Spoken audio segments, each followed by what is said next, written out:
And we are live. Welcome back to Takes by Fans. We got a great show for you today. As always, we are live every single day at noon Eastern. If you want to watch live, head over to twitch.tv/takesbyfans. If you want to watch but not live, head over to our YouTube channel, Takes by Fans. We post all of our shows and clips of the show there on a daily basis. And if you just want to listen, we are on podcasting apps, Spotify, Apple Podcasts, Google Podcasts, Radio. So, however you want to watch or listen, we've got you covered multiple ways. Alrighty, today's a big old Wednesday, folks. Today on the show, we got obviously breaking down the NBA from last night, betting on the NBA tonight on what the games are. We got to check the lines and all that. And then some stories to talk about in the NFL. I know I do still want to get, and I know I said that we were going to get to our NFL. What are we calling it? NFL final thoughts on the season, going through every single team, writing down our final thoughts before we get into the whirlwind of the offseason. And right now, we are already caught up in the whirlwind of the offseason because I do kind of want to have a little bit of an impromptu offseason Wednesday film study because there's two more quarterbacks in the news today, back in the news, I should say, that we really have to get down to the bottom of a little bit earlier than I wanted to. So here we are getting caught up, swept up in the whirlwind of the offseason where there's news. People are saying this and that and this and that and going and saying this and then going to say that. And we're like, how are you saying that when we're thinking this and we're thinking this and y'all are saying that? So who's right? Is it this is right or that is right? So, oh man, we're in it, folks. We are in the mud. We are in the offseason mud at the current moment, folks. Didn't want to get swept into it, but this is what happened, folks. All right, we're swept into the mud of the chaos that is currently this offseason in the NFL. And with all the quarterback news, how can we not be swept up in the mud? So we'll see if we get to our final thoughts on the season. Still want to get to that. Still trying to get to that. And but we may not get to it today. So but we'll see. There's always reasons to be optimistic that we get to it, folks. Y'all know we never go late on the show, right, folks?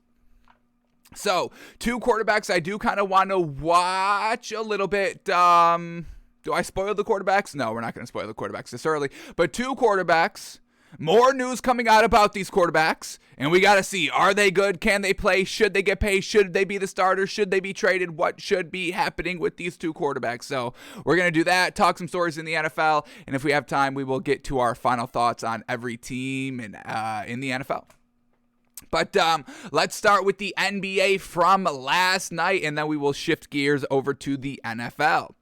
All right, but here we go. We had two bets going in the NBA last night. We got we won on a half-a-point hook. Love that. And then we pushed on the other one. And so we did all right. We did all right last night. But here we go. First game up last night. 6 games on last night. First game up here, we get the Pistons at the Wizards. And this was one of our bets last night. We called this the best bet of the night. And it did hit. Didn't look like the best bet of the night, but it did hit. So, best bet of the night? Yeah. Pistons plus 3.5, and they only lose by 3, baby. Half-a-point hooks. I unfortunately lived and died by half-a-point hooks last night. We had the Mavericks. We officially called Mavericks -5 on the show, but then at game time, it went up to Mavericks -5.5, and they only win by 5, and I bet -5.5, but I also bet the Pistons plus 3.5, so I lived by half a point, and then I died by half a point a little bit later in the night. Womp. Truly unfortunate there. But back to this, Pistons lose by 3. They were competitive in this game, loved it, and they cover the 3.5. So Wizards get the win, 116-113. Shout out to the Wizards for getting the win. Kyle Kuzma, nothing special, but a solid game. 21 points, led the team in scoring, 6 assists, 9 rebounds.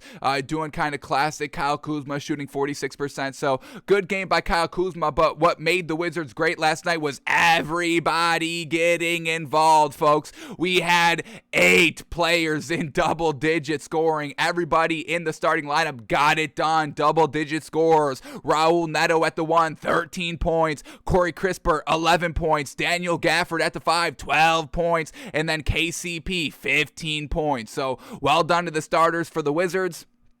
But the guy that really stole the show last night was Thomas Bryant, the big, stealing the show. When have we ever heard this before, right, folks? Bigs. Y'all know how we feel about the bigs. This is a bigs world. Yes, folks, here it is. Thomas Bryant coming off the bench, 16 points, 6 rebounds in 22 minutes. The man was a plus 10 on the floor. Bingo, bango, give that man some credit. Well done by the big. We had Rui Hachimura off the bench, 11 points, and then Ish Smith, 11 points and 8 assists coming off the bench. So scoring was coming by everybody by the Wizards, and that's exactly what they needed, and that helped them get the win last night. So a great win for the Wizards last night. Where the Pistons, good competitive game, but this is the game that we need to see the Pistons start beating. We got to see them start beating, types of teams like the Wizards here. So we think this Pistons team can be something good. They've got some nice pieces. Cade Cunningham, 20 points, 5 assists, 9 rebounds last night. A really good game.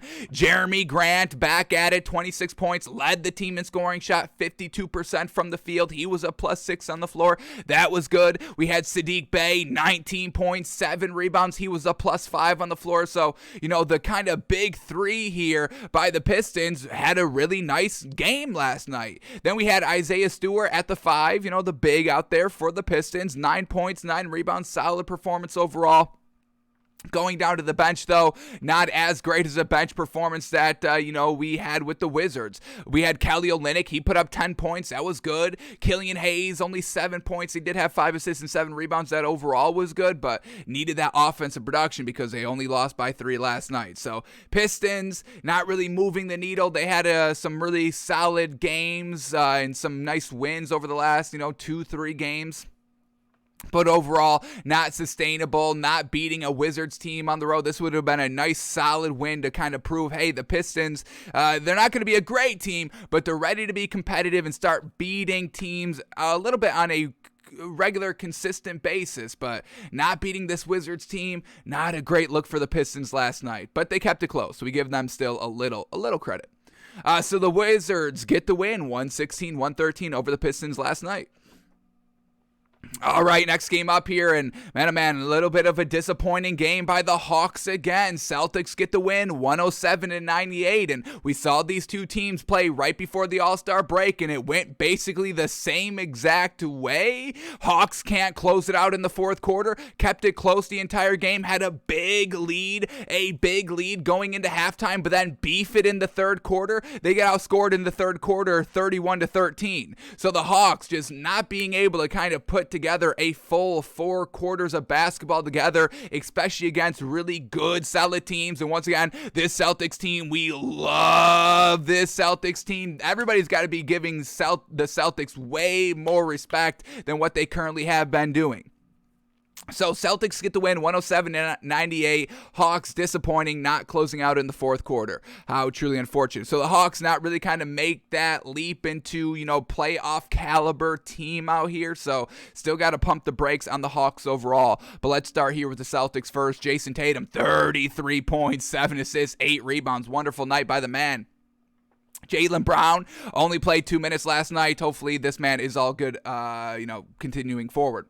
Marcus Smart, our man, 16 points, 4 assists, 6 rebounds. We had Robert Williams playing the 5, 9 points, 13 rebounds. We'll take that. And then the bench from the Celtics, Derek White, 18 points, 5 assists, fantastic night. And Grant Williams, 18 points as well. So we're starting to get better bench production from the Celtics. A little bit to do with Derek White, but then we're starting to see, we had Peyton Pritchard, I believe, had a nice night a couple of games ago where he put up double-digit points, and now we're getting Grant Williams with 18 points, 7 rebounds. So everything is starting to really kind of come to fruition here. And this Celtics team, they play like what the New York Knicks want to play like.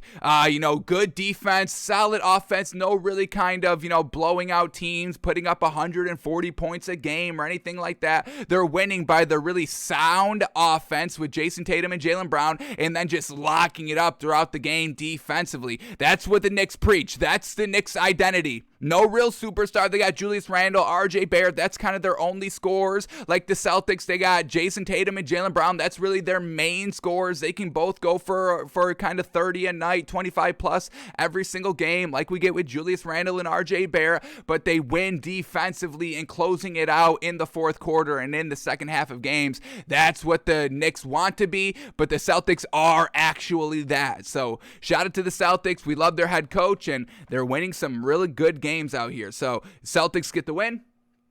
And then for the Hawks, Trae Young doing his thing, 31 points, 6 assists. Classic Trae Young game last night. Clint Capella, only 5 points, but he did have 11 rebounds. We'll take that. No John Collins last night for the Hawks. So overall, the offense was a little lackluster. Well, we only had 3 players in double-digit scoring. Trae Young with the 31. Then we had Bogdanovich still coming off the bench, still giving us fantastic offensive production, 25 points off the bench. So Bogdanovich, once again, we'll say it again, is fitting in right at home, coming off the bench, folks. And then we had Danilo Gallinari with 12 points and 8 rebounds. Everything else just a little lackluster. So that's our big fear on this Hawks team. They don't have the depth offensively, rely a little bit too much on Trae Young, where, the Grizzlies, they rely a little bit too much on Ja Morant. But Ja Morant is going kind of manic this season, folks. He's way more explosive than Trae Young is. We thought Trae Young would be what Ja Morant is, but it's Ja Morant that is Ja Morant. So Trae Young's got to step it up a little bit more if they want to continue playing lackluster throughout the entire lineup here. So Hawks, another game where they can't really beat a good playoff caliber team, but shout out to the Celtics of getting it done in the second half, winning 107-98. All right, next game up here is the Nets at the Raptors, and Nets kept it close because Kyrie Irving was playing last night on the road. But it's Scotty Barnes and the Raptors getting the last laugh, winning by 1 last night, 109-108. So 1-point win for the Raptors last night. We had Scotty Barnes, 18 points, 10 rebounds, clutch as heck last night, getting it done. Pascal Siakam, 18 points, 6 assists, 8 rebounds. Still lackluster shooting, 36%. So Pascal Siakam in a little bit of a funk here overall. Hopefully he can get out of it. But we still give him major credit for being a plus 15 on the floor. That defense, absolutely. We know Siakam's got that.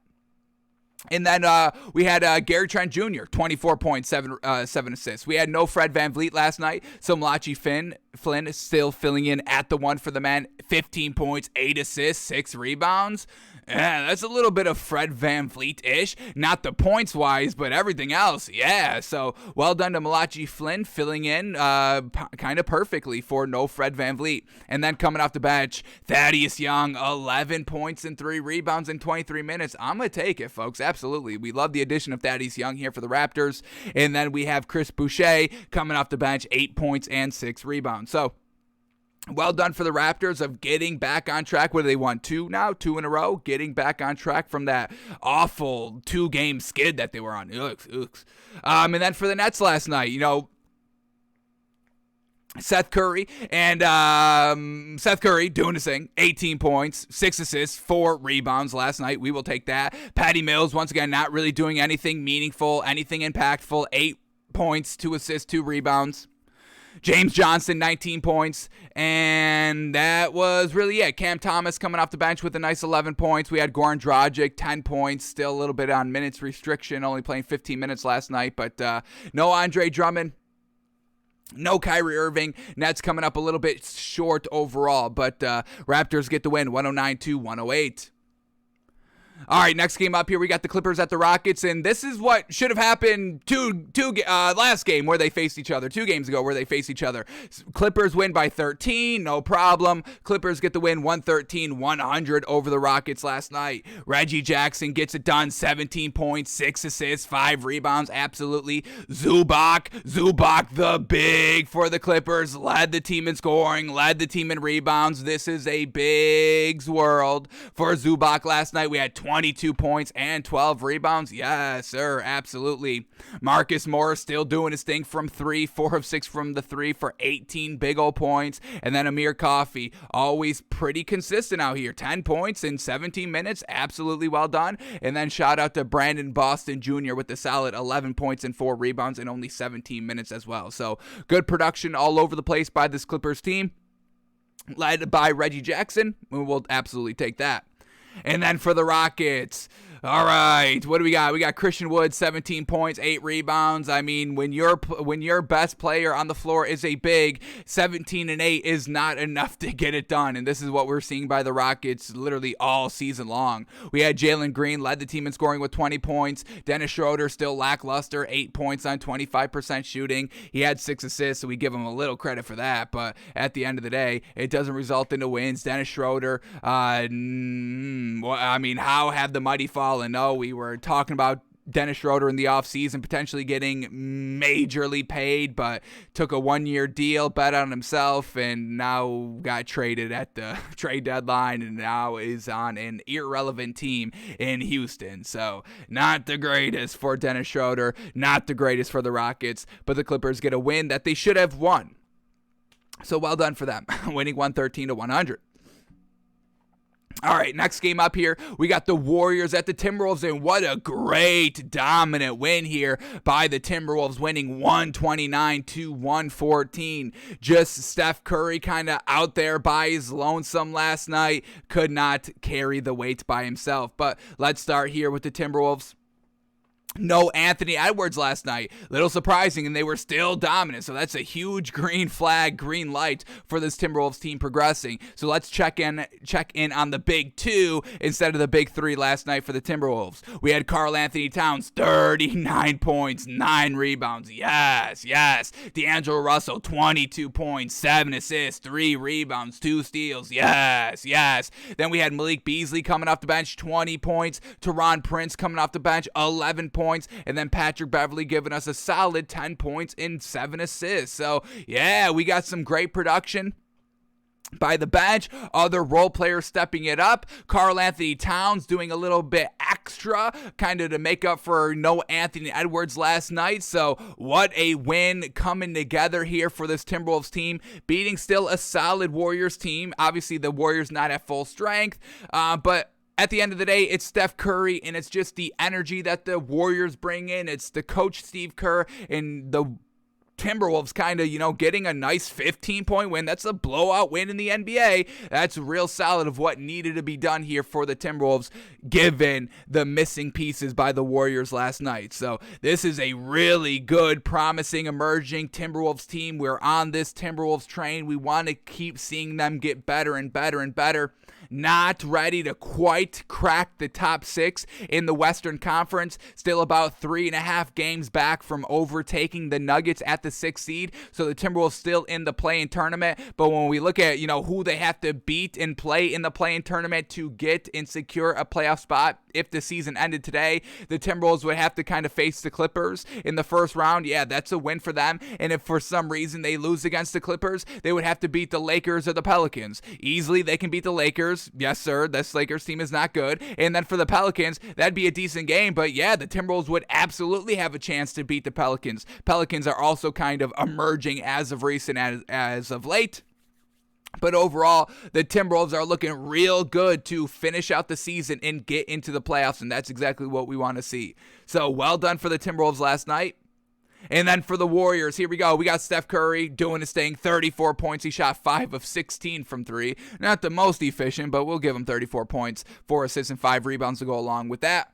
We had Moses Moody in the starting lineup, and I don't understand that. Just put Jordan Poole in the starting lineup. I hate that, where we put a starter in the starting lineup and they play like 7 to 10 minutes, and then the bench player that kind of fills in plays 25 to 30 minutes. It's just like, can y'all get off to a good start? I don't understand putting in players in the starting lineup that you only play for 7 to 10 minutes, knowing that they're not going to be playing that long. So I don't love it. I know all the coaches do it, so I must be wrong, but I still don't like it. But we had Moses Moody filling in for Klay Thompson at the starting two. He only played 7 minutes. He had 6 points. He went 2 of 2 from the field, so I guess he didn't do too bad overall. But then we have Jordan Poole coming off the bench, who's a minus 21. He was the worst producer on the floor at a minus 21. Once again, why? He's not running. He's not starting. He's not getting that kind of starting momentum, starting rhythm with the starters. And then you try to plug him into that starting rotation a little bit later in the game, and he's a minus 21 on the floor. I hate that strategy, and that's why the Warriors lost last night. That's why the Warriors lost last night, because of that dumb strategy. But we had Jordan Poole, 12 points, 3 assists last night. Damian Lee, 15 points off the bench. Jonathan Kuminga, 13 points off the bench. So solid contribution from the bench last night, but not enough to get it done. Andrew Wiggins also has been kind of letting us down ever since the man has been kind of announced as an all-star. He had like 2 good games to kind of be like, yeah, I deserve to be an all-star. But ever since then, not really putting the team on his back, especially in those games where there has been no Klay Thompson. So we need Andrew Wiggins to kind of step up and truly be the number 2. Andrew Wiggins last night, 12 points. He had 7 rebounds, solid there. 4 assists, solid there. But 12 points on 38% shooting, a minus 13 on the floor. That was the worst plus minus for the starters last night. So Andrew Wiggins got to be a little bit more consistent out here and truly step up every single game. They need you to step up with no Klay Thompson and no Draymond Green. So Warriors coming up short last night by 15, losing 129 to 114. And then the last game last night, we got the Mavericks at the Lakers. We officially locked this in on the show at Mavericks -9 or Mavericks -5. They win by 5 and all that, so a push. I locked it in a little bit later last night at Mavericks -5.5. So I'm the clown on the half-a-point hook loss. But the Mavericks get it done, 109 to 104. And what did we say? Why did we say we loved the Mavericks last night? Was because of their outside shooting, and that's exactly what they did all night last night. Outside shooting threes, and they really paved the way. Now, the Mavericks weren't as good as we thought they would be from the 3, but they did enough to beat such a lackluster Lakers team where they could shoot 28% from the 3, 10 of 35 from the 3 last night were the Mavericks, and they were still able to beat the Lakers. The Lakers even outshot them from 3 last night, 14 to 34. 14 of 34, 41%. So the Lakers beat the Mavericks at their own game, but ended up still losing the game. That's how bad the Lakers are, folks. They can beat you at your own game and still lose the game overall. What kind of sense and logic does that make? It doesn't, but somehow the Lakers did it. I don't get it. So Lakers are that bad, folks. Yes, very, very bad without Anthony Davis. And even with Anthony Davis, him on the floor has not been as dominant as kind of, he's always been advertised as. So this Lakers team crashing and burning very, very badly right in front of our eyes. We don't love it because it, involves the king getting slandered relentlessly all over the place. We don't like that, but that's where we are at currently with this Lakers team. But let's start here with the Mavericks first, since they got the win. Jalen Brunson had a nice 22 points, 4 steals, 4 assists. Luka Doncic doing his thing, 25 points, 5 assists, 8 rebounds. He shot 0 of 5 from the 3, but at the end of the day, made some big clutch shots, asking for LeBron James really all game long. Luka Doncic was not shying away from a prime time. This was nationally televised. I believe this was on ESPN. And in LA, Luka Doncic did not shy away from the lights, shy away from the pressure, or even shy away from the king. The man was kind of, calling screens so he would get LeBron James defending him and then taking him to the hole, doing a little bit of a fadeaway and scoring over LeBron James. So Luka Doncic being aggressive all night, didn't hit a 3, but was aggressive from the mid-range. So we shout out Luka Doncic for that. 25 points, 5 assists, 6 rebounds. Dwight Powell at the 5, they're big, 13 points, 7 rebounds. He shot 4-4 from the field, 100%, so shout out to that. And then Dorian Finney-Smith with a real nice 16 points and 9 rebounds. Coming off the bench, nothing great. We had Spencer Dinwiddie, 14 points, 9 assists. Actually, we'll give him credit for that.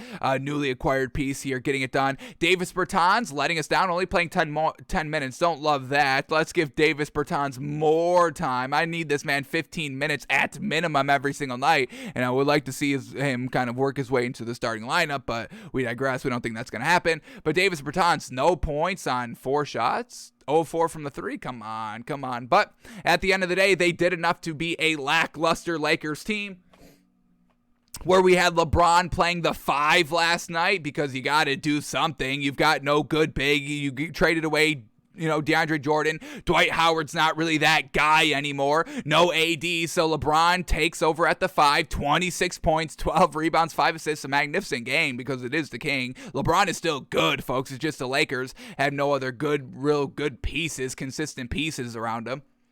We had Malik Beasley in the starting lineup at the 2, 17 points, 4 assists, 5 rebounds. A good game overall. Not the most efficient, shooting only 35%, but I'll take the 17 points, absolutely. Russell Westbrook, 12 points, 8 assists, 6 rebounds, no turnovers, but still a -8 on the floor. Not great there. Carmelo Anthony with a nice 20 points off the bench. Stanley Johnson, 11 points, and that's what it all was.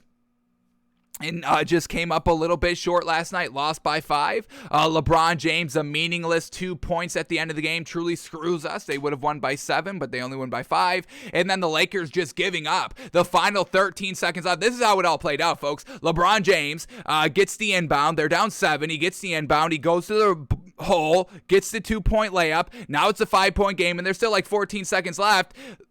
Mavericks go to inbound the ball. They get it, and the Lakers don't foul. You're only down by 5. You foul with 13 seconds left, hoping that the Mavericks miss one. Then you're only down by 6. You hit a 3, down by 3 with probably about 7 seconds left. Then you try to force a steal, another kind of foul, hope they miss both of them, and then you try to do the game-tying 3. But they gave up last night. This Lakers team is actively giving up and throwing in the towel, and that's kind of what the media has been saying the last couple of days with the whole LeBron James kind of situation. That was kind of LeBron James speaking out against Rob Pelinka because they didn't make any trade at the trade deadline and all that. And then Clutch Sports, the representation for LeBron getting involved as well. So that whole mess of the Lakers, once again, compounding because they keep on losing and all that. So Lakers throwing in the towel. There's nothing really salvageable here for this team.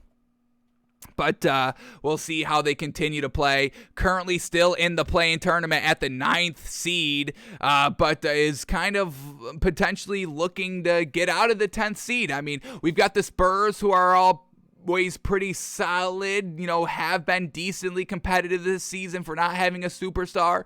We get the Spurs only about 2 games, 3.5 games from overtaking the Lakers in that 9th seed. We get the Blazers about 3 games back from overtaking the Lakers in the top 10. So we'll see if the Lakers can keep their play-in tournament hopes alive, trying to get into the playoffs. But it's not going to be kind of a title run for LeBron this season, unfortunately. So Lakers come up short by 5, losing 109-104 to the Mavericks. Alrighty, that is all the NBA from last night. Now let's see quickly how we can make a little bit of money in the NBA tonight and hopefully don't get screwed by any half-a-point hooks, yes? So here we go. Let's see what we've got on tap, and let's see where this great value is, folks. Alright, so here we go. We got tons of games on. Yeah, some decent number of games on tonight. Fantastic. Alright.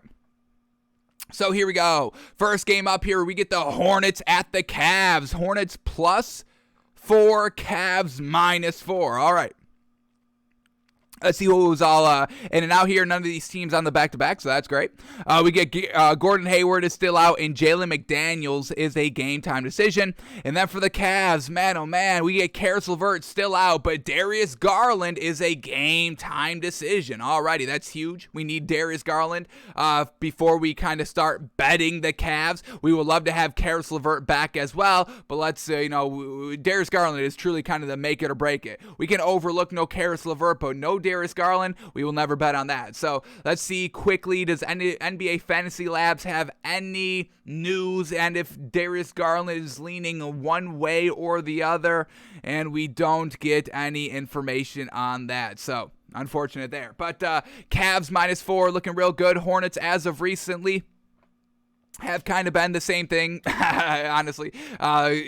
classic Hornets, living and dying by runs, not beating really any great team consistently, or being really competitive in any against any great team consistently. I mean, we get this Hornets team 2-8 in their last 10. So Cavs -4, Cavs at home. Want to bet this? Really want to bet this? Cavs being -4. I would assume Darius Garland does play. We do know that, Vegas loves the Hornets for some reason here. So them being kind of a +4 here, Cavs only -4. I would kind of say Darius Garland leaning towards playing. No Darius Garland, I think the Vegas would be chomping at the bit to make this Hornets team like a -1, a -2. So we're going to stay away from it officially because we are uncertain on Darius Garland. But let's keep track of the spread once the official announcement, one way or the other, Darius Garland in or Darius Garland out. We'll see how much the line changes. I would assume if Darius Garland is not playing, I would assume the line drops from Cavs -4 to like Cavs -1. So some interesting value to potentially be played out here, and maybe we'll bet it a little bit closer to game time. But stick to our Twitter. We'll tweet out if we like it at the end of the day. We'll see. But we'll stay away from it right now. All right, next game up here, we get the Pacers at the Magic. Is this a back-to-back series? Yeah, this is a back-to-back series. Pacers letting us down, losing by 16, and it's real interesting here. Now the spread is Pacers -1.5, Magic +1.5, after we just saw the Pacers get blown out by 16, and the Magic are still at home here. This is a real interesting spread set by Vegas. I mean, to make the Magic plus when they just blew them out. So I'm going to stay away from this one because it kind of feels like, Vegas is kind of saying the Pacers are going to win this one, which, did not play into what we just saw the other night. You lost by 16. That's a blowout, folks. That wasn't a close loss that the game could have went one way or the other. No, the Magic got it done and blew them out in the fourth quarter, folks. So let's check the ins and outs here. For the Pacers, everybody's good to go for them. And then for the Magic, we get Moritz Wagner still out and Cole Anthony, a game-time decision. That's probably why the value is so low on the Magic, with them being +1.5 points here. So I would expect Cole Anthony is a no-go. I know he's currently a game-time decision, but with this spread like this, I would expect Cole Anthony not to play. So we're going to stay away from this one altogether for two reasons. It's a back-to-back series. We do not bet on those. And the second reason, Vegas with this spread, this is crazy. This is a crazy spread to be put like this. So we'll stay away from it. And if you are going to bet this game, really the only play based on the line solely, based on how Vegas sees this game and how they put this line, the only reasonable way to bet this game would be Pacers -1.5. All right, we're staying away from it, though.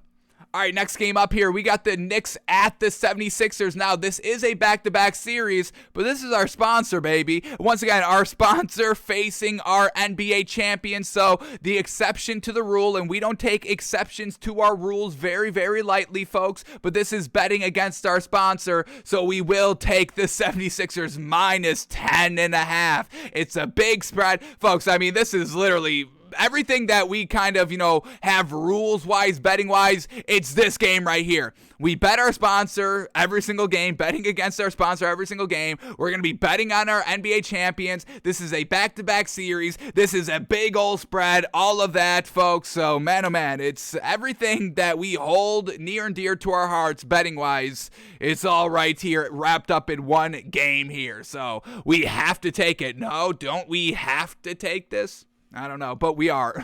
76ers -10.5. There's no other way to bet this game, folks. The Knicks are trash. They cannot close out games in the fourth quarter. We see this time and time again. That's why they are our sponsor, folks. Now they're on the road. They couldn't even beat the 76ers when they were at home on Sunday. So, man, oh man, everything is adding up to bet the 76ers -10.5. No problem swallowing all those points. All right, let's check the ins and outs quickly. For the Knicks, we get Nerlens Noel, a game-time decision. Okay, who cares? Derrick Rose is still a no-go, so still good luck with your guard play. And then for the 76ers, everybody's good to go. So James Harden at home. Is this James Harden's first home game with the 76ers? I believe it is. He's played 2 games. Yeah, his first home game, folks. Knicks, 76ers minus 10.5. This is a bet. This is a bet that will hit, absolutely. 76ers minus 10.5. I know it's a lot of points to swallow, minus 10.5, but this is the best bet of the night so far, absolutely. All right, 76ers minus 10.5. Absolutely love it, folks. Next game up, we got the Kings at the Pelicans. Alrighty.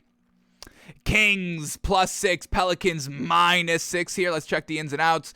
For the Kings, Raquan Holmes is a game-time decision. And for the Pelicans, we get Larry Nance Jr. is still out. But this Pelicans team, as of recently, has been getting it done, winning in dominating fashion, just blew out the Lakers the other night. We get this Pelicans team whining to kind of prove that they are the real deal. The new addition of CJ McCollum has been fantastic for this Pelicans team. We love Brandon Ingram and Valanciunas, the kind of big / forward combo, but their guard play was lacking a little bit. But you bring in CJ McCollum, the man's been shooting lights out ever since he's got here. The true official big 3 for this Pelicans team with the role players that they've got. The Kings, once again, they've got Sabonis on their team, so that doesn't make them good or anything like that. They're still acting like the Kings before the trade. Sabonis is still, the same Sabonis that he was with the Pacers. So Pelicans -6. I love it.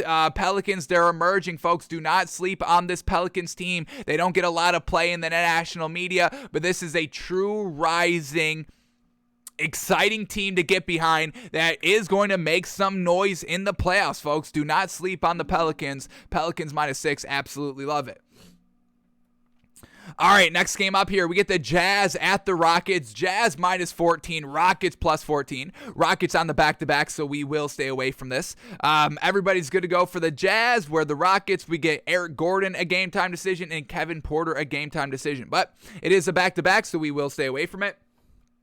Ooh, oh man, what a game up next here, folks. Is this on television? How is this not nationally televised? What the heck is going on? Heat at the Bucks, and this is not televised? What are we doing? What are we doing? Man, oh man, Heat at the Bucks. Heat +4, Bucks -4. Let's check the ins and outs.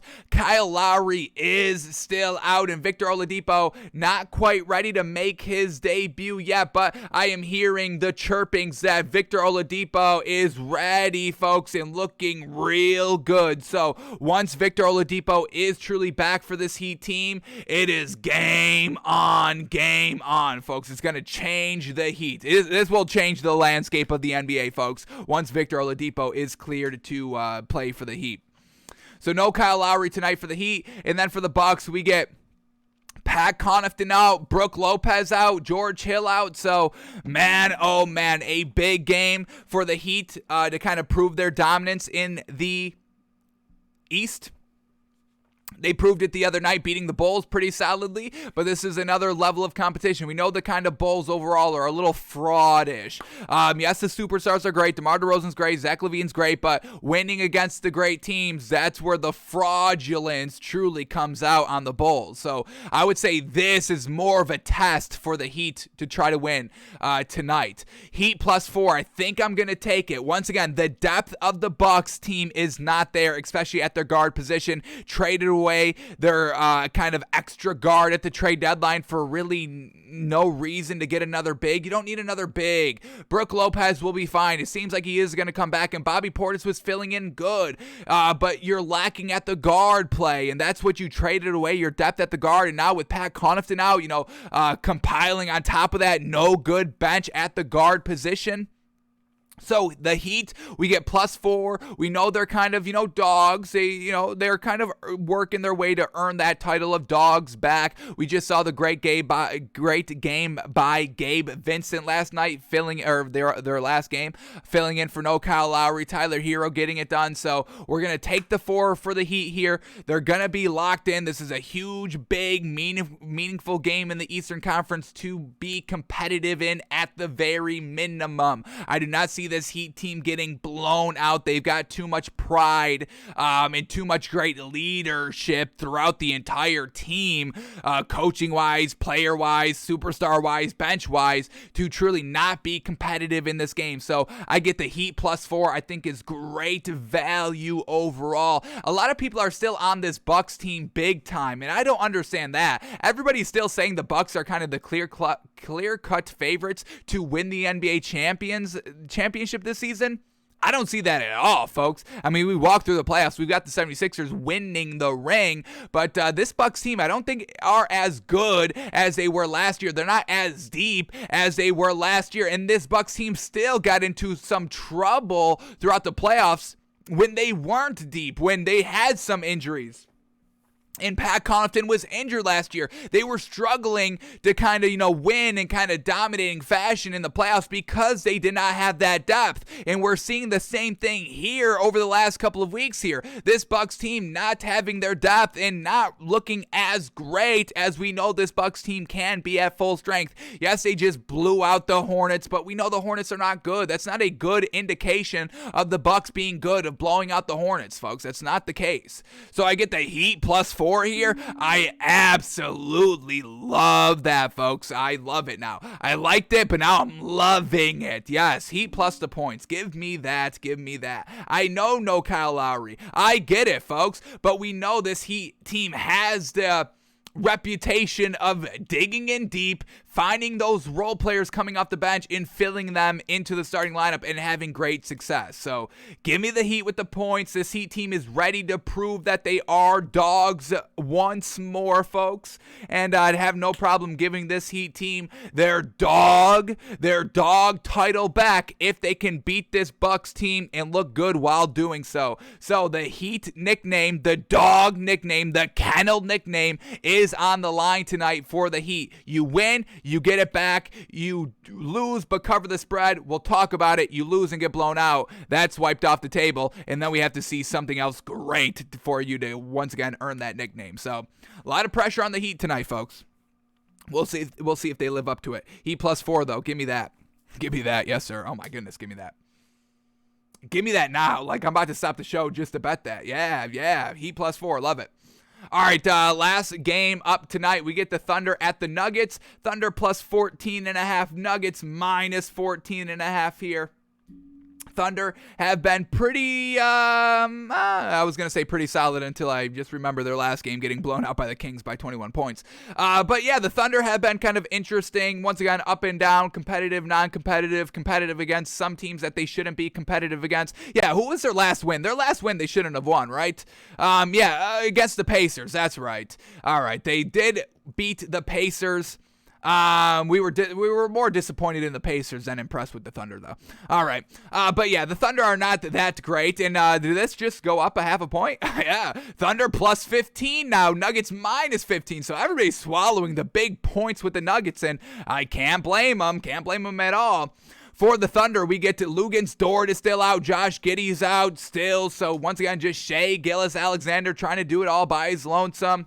And everybody's good to go for the Nuggets. Now, the Nuggets may be playing with some kind of, a new sense of urgency a little bit, where we're hearing kind of, the murmurs of Michael Porter Jr. and Jamal Murray, kind of ready to potentially come back at the end of the season before the playoffs. So that could give this Nuggets team a little boost overall. We know Jokic's been holding it down for this Nuggets team overall.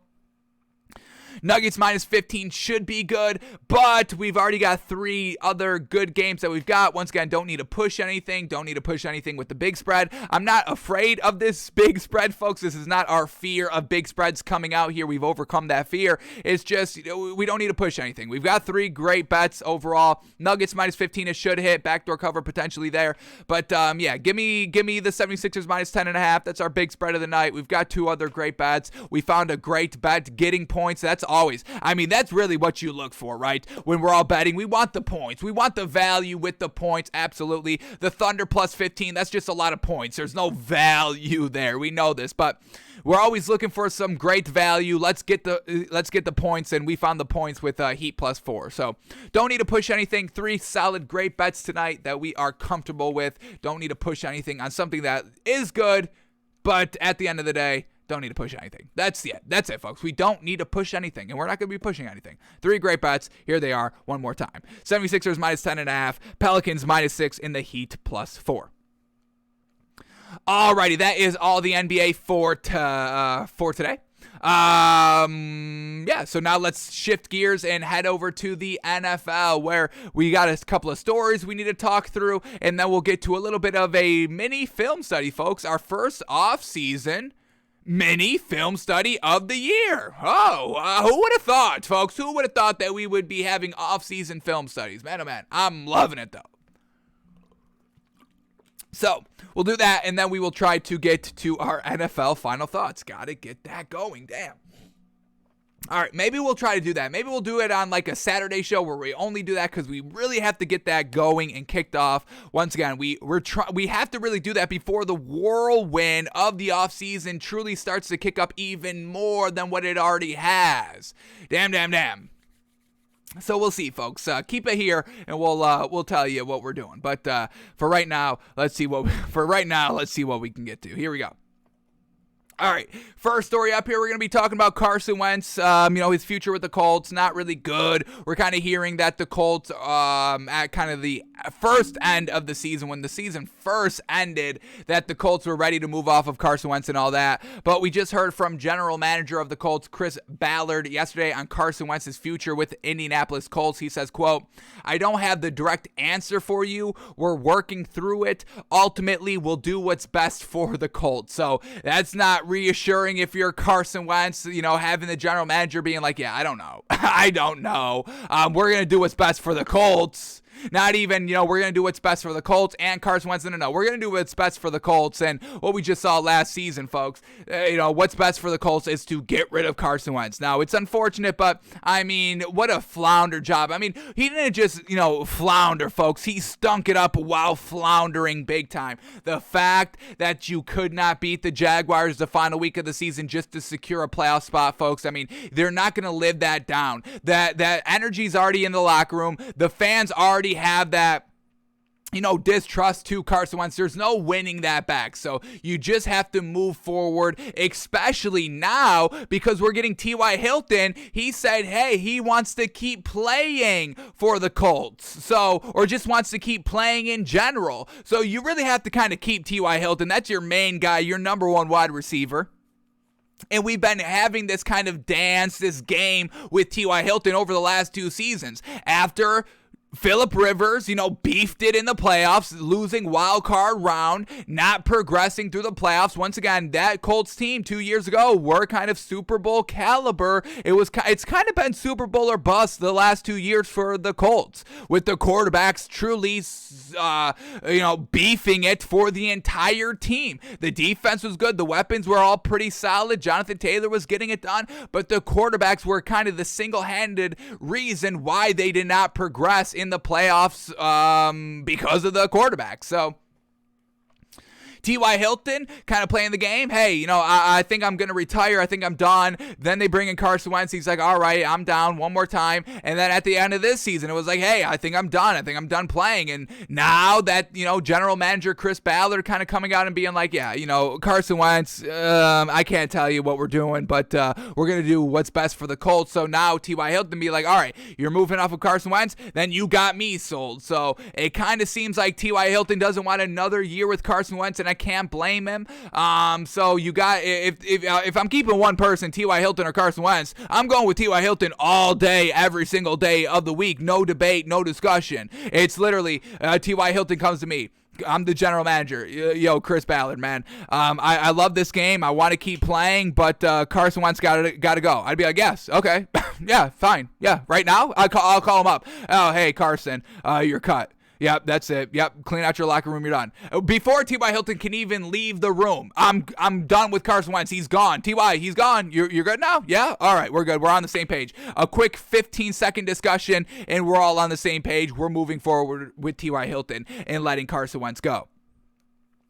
And then we get this one more quote by Chris Ballard. Once again, media day at the NFL Combine has kind of, a lot of quotes, a lot of coaches talking, obviously. So a lot of stories coming out, a lot of quotes coming out. But Chris Ballard says this as well. Chris Ballard says he met with Carson Wentz for an hour in his office today. This was yesterday. Met with him for an hour in his office and said, quote, "It was real good. Most of it was real good." Also talked about the criticism of Carson Wentz, says, quote, "Most of it's pretty fair. It'll be interesting to see how he grows from this. I think he will." So once again, general manager Chris Ballard kind of hinting toward them getting rid of Carson Wentz, not bringing him in.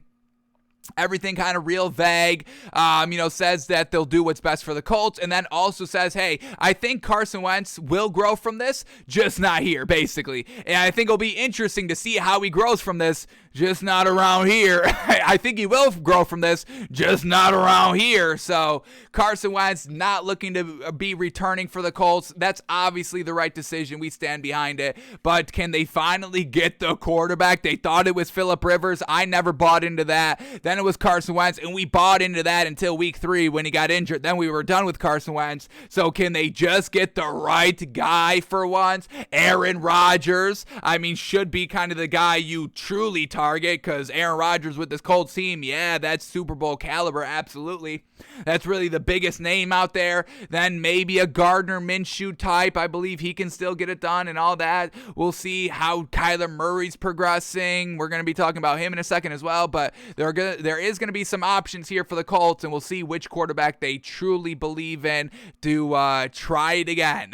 Try it again. This Colts team, once again, 3rd straight season of plug and play ready at the quarterback position. Defense is there. Offensive line is there. Offensive running game is there in spades. Wide receiver position could use a little bit of an upgrade. Once again, Michael Pittman Jr. kind of letting us down. How much of that was actually on Michael Pittman Jr., though, compared to Carson Wentz and all that? We've still got T.Y. Hilton, so there are still good pieces at the wide receiver position, but overall, this team is still plug and play ready. Just need the quarterback. So we'll see what their kind of third option is. You get 3 strikes. 3 strikes and you're out, yes?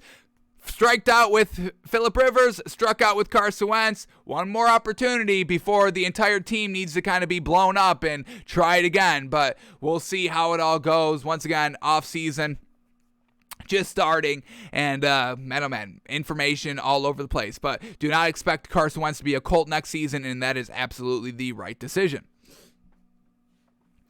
All right, here we go. Next story up here, we're going to be talking about the Broncos again. We just talked about them yesterday, hearing from Broncos general manager George Patton on the wide receivers, saying, hey, they all need to step it up. And yeah, we absolutely agreed. But now we're getting Broncos general manager George Patton on the quarterback situation, says, we will leave, quote, no stone unturned to find the guy. So they know they just need that quarterback. That quarterback shores everything up. And we're going to get a quick, let me find it right here. Yeah, a quick little quote by George Patton that truly kind of says, yeah, we like Drew Lock, but he's not the guy. Doesn't even talk about Teddy Bridgewater. Do not expect him to be back. So they're truly going to be all in on the quarterback position. So here we go. Let's read the quick lead up to the one quote here. Let's start here. Here we go.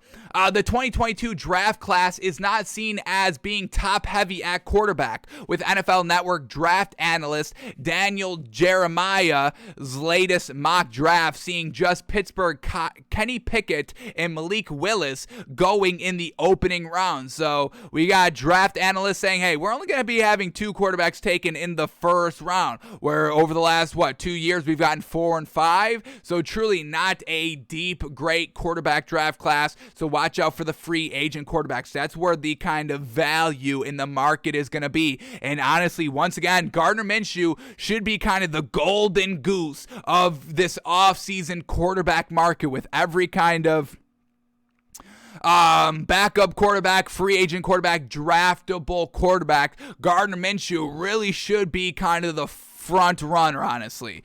We'll see how all that plays out, though.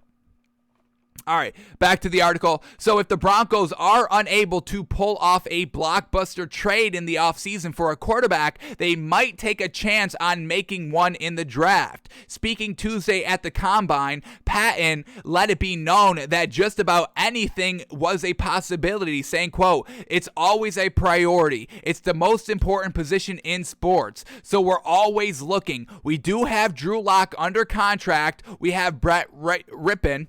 But we're always looking, no stone unturned to find that guy. We know we need better play out of the quarterback position, and so we're going to be aggressive. Yes, got to be aggressive. Once again, the Colts, they've just been a quarterback away from kind of, trying to compete for at least an AFC championship game, I would say. They've had one playoff game over the last 2 years and beefed it in the first wild card game 2 years ago against the Bills. So we just saw, that's with the Colts. Broncos are a little bit in that same kind of predicament where the defense is good, the weapons are there, the running game is kind of good, the offensive line is pretty good. They just need the quarterback, and Drew Lock wasn't it. We thought Teddy Bridgewater could be it, but he turned out not to be it, and there's too much talent at the wide receiver position to not have a quarterback able to get them the ball. So even Patton is like, yeah, we like Drew Lock, but we've been trying to develop him. We've made him the starter. We've benched him from the starting position. We went back to him as a starter, and he just never really got any better. So we're going to be aggressive, no stone unturned, not trying to kind of coddle the Drew Lock's feeling and be like, hey, Drew Lock is our guy for now, but we are bringing in somebody for competition. No. We're going to be aggressive. No stone unturned. Drew Lock's not getting it done. He said that. Drew Lock is not getting it done. So we got to look somewhere else. So Drew Lock, yes, he will still most likely be a Bronco, but, he'll be the one kind of competing for the starting job. He'll be the one that's kind of pushing whoever they bring in. So Drew Lock, maybe kind of, ran your course of all the opportunities that you got. You still got one more opportunity of still being on a team, so make it count and continue to grow. But the Broncos are going to be looking for another quarterback besides Drew Lock. So George Patton, they want to win now, and yeah, we can't disagree. They've got talent here. They brought in offensive-minded coach, so we'll see how all that plays out and see what they do decide to do here. Who's there? Nathaniel Hackett. Yep. We'll see what Nathaniel Hackett can do with this Broncos team and what quarterback he likes and all that. All right, here we go. Continuing on, we got stories from the Giants, and now the general manager is kind of saying, yeah, we're kind of, fielding calls for Saquon Barkley. We're listening. Once again, the Giants need to get under the salary cap. That is their biggest concern at the current moment. And we thought, a lot of defensive money. They'll potentially look at the defense to kind of cut some players to get under that cap, to leave Brian Daboll all the pieces offensively to work with. We did have this right here. This just broke today. The Giants are releasing veteran tight end Kyle Rudolph. That's clearing up $5.2 million in cap space, so that's a nice start right there. We know they got Evan Ingram. They brought in Kyle Rudolph as just kind of a nice number 2 piece out here. Once again, the Giants offense never came to fruition last season, so nothing lost really right here. Release Kyle Rudolph. That's definitely, a solid option to get under the cap. $5 million in cap space freed up from that transaction already. So making a little bit of headway in their cap situation, but still potentially looking to getting rid of Saquon Barkley. So let's quickly read some quotes here and see what they're potentially doing with their offensive pieces to try to get under the number. So here we go. Let's start here. Here we go. The first lead up to the first quote. With a new regime in place, a difficult salary cap situation, and an injury-filled 3 seasons for Barkley, General Manager Schoen said he is open to hearing what offers are out there. The Giants are currently estimated at more than $11 million over the cap, and I believe now they're only about $6 million with that $5 million off for Kyle Rudolph. So, yeah, they're really close and don't have to make anything kind of drastic to get under that cap now. So, that's pretty solid so far, but let's continue on. They will have to shed excess weight by cutting or trading some quality players. Among the possibilities appear to be moving Barkley, who is guaranteed $7.2 million on the 5th-year option of his rookie contract. So we just got rid of $5 million, we do another $7 million, and now we're under that $11 million cap, just like that with Kyle Rudolph and Saquon Barkley. Maybe you do maybe one or two more to bring in some extra players, a little extra spending money to be had. But overall, they could do it just quick by getting rid of Saquon Barkley. That would put them under the cap, so watch out for that as well.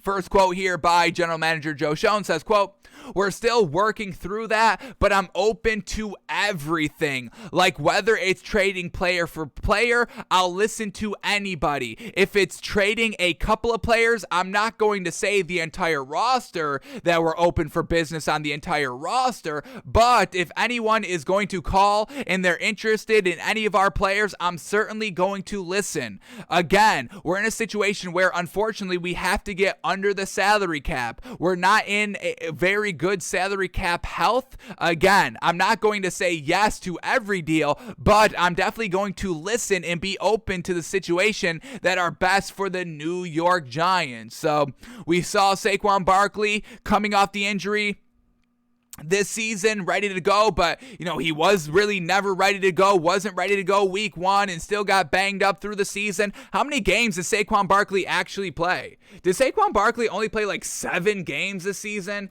I mean, you have to start looking at health, and once again, the biggest unfortunate circumstance surrounding running backs are kind of, you use them, and then once they get injured, you throw them to the curb because there's plenty of running backs out there, and you never pay a running back, and never draft a running back number in the first round and never pay him big money and all that. I mean, Derrick Henry is still kind of fighting to get paid really what he's worth. I think he's on like a $60 million deal right now, which is a little disrespectful for what Derrick Henry is. The man deserves $200 million every single year. The man deserves a 5-year, $100 million contract. I mean, or a $1 billion contract, $200 million every single year, folks. So that's what Derrick Henry deserves. $1 billion compared to $60 million, it's disrespectful. So, Saquon Barkley last season, he did play 13 games. All right, when did he start? He didn't start week 1. He started week 1? Is this right? Am I bugging? Jeez. I could have sworn he didn't start to like week 1 or 2, or weeks 2 or 3. All right, he did start game 1. He played, carried the ball 10 times for 26 yards. Nothing good. That's why. He averaged 2.6 yards a carry, so I just blocked that game out of my memory. If you're not averaging 3 yards a carry in a game, I blocked that out of my memory. That's bad. That's bad. So that's why I thought Saquon Barkley didn't start week 1. But he had a nice little 4 weeks off, 6, 7, 8, and 9. He was inactive, then came back on 6 rushes for 25 yards. So nothing great by Saquon Barkley this season. Health is now starting to be a major concern for the man, and we'll see if the Giants do decide to kind of trade him and if any team takes on Saquon Barkley and all that. But it would be $7 million off the cap if they do move him. All right. Here we go. We get anything else here? Let's quickly see what Schoen's saying. We get some more quotes here, so let's go through them quickly. Next lead up. Their imminent futures appear more certain with the Giants, even if the team's brass indicated there hasn't been a decision on Jones's 5th-year option that is due this spring. Schoen says, quote, "We're going to bring in competition everywhere, but Daniel Jones is our starting quarterback right now." Alrighty, there's that kind of right now quote. We never love that. Yeah, he's our quarterback right now. Yes, he's our quarterback, March 2nd at 1:03 p.m. Eastern time. At this moment, at this current minute, at this current second, yes, he's our quarterback right now. We don't really love that type of talk, and it's kind of interesting because we've heard Brian Dable say, hey, we're ready to kind of tailor the offense around Daniel Jones and really see what he can do. So Schoen saying that they're bringing in competition everywhere, especially maybe even at the quarterback position. That'll be interesting to see how all that plays out, but I'm kind of assuming that they do stick with Daniel Jones for this entire year. Whether they pick up the 5th option or not, 5th-year option or not, That's to be determined. Whose fifth-year option just did not get picked up? Wasn't it the Giants? Yeah, I think, didn't we talk about the Giants not picking up Daniel Jones' fifth-year option? Yeah, I think we just talked about that. So whether they pick it up or not, yeah, that's exactly, yeah, it was Daniel Jones. It wasn't another quarterback. High risk, high reward year. So we'll see how all that plays out, but it does seem like they aren't going to be picking up Daniel Jones' fifth-year option. All right, now let's talk about Cadarius Tony, another potential piece that we love offensively, but they may use it to get under the cap. So let's finish it up here with this last lead up to the last quote. Tony, 23, was the 20th overall selection just last year. He had 39 receptions for 420 yards in 10 games as a rookie. They are looking forward to him being a part of the new offense as well, saying, quote, I don't think Cadarius is a tradable piece. Oh, absolutely love that. Yes, let's build upon him. We've got big, high hopes on Cadarius Tony. Quote, again, if somebody calls, we're going to listen. He's a good young player who our coaches really like. We've been in constant contact with him, and we're excited to see what he can do. So Sean truly, is seeming like, hey, we're going to listen to everything. And that's always good to have, an open mind. Hey, I'm always going to be listening to everybody. I'm going to be listening to every trade. I'm always make what's best for the Giants team overall. So we'll see who's going to be traded and who's going to be cut here by the Giants. But it does seem that nobody is 100% safe. And Joe Schoen is actually listening to potentially any offer that you send his way. Just got to make it enticing enough for it to actually go through. So Joe Schoen, all business here as the new general manager for the Giants. And hey, we respect it, especially given what the Giants have gone through the last decade.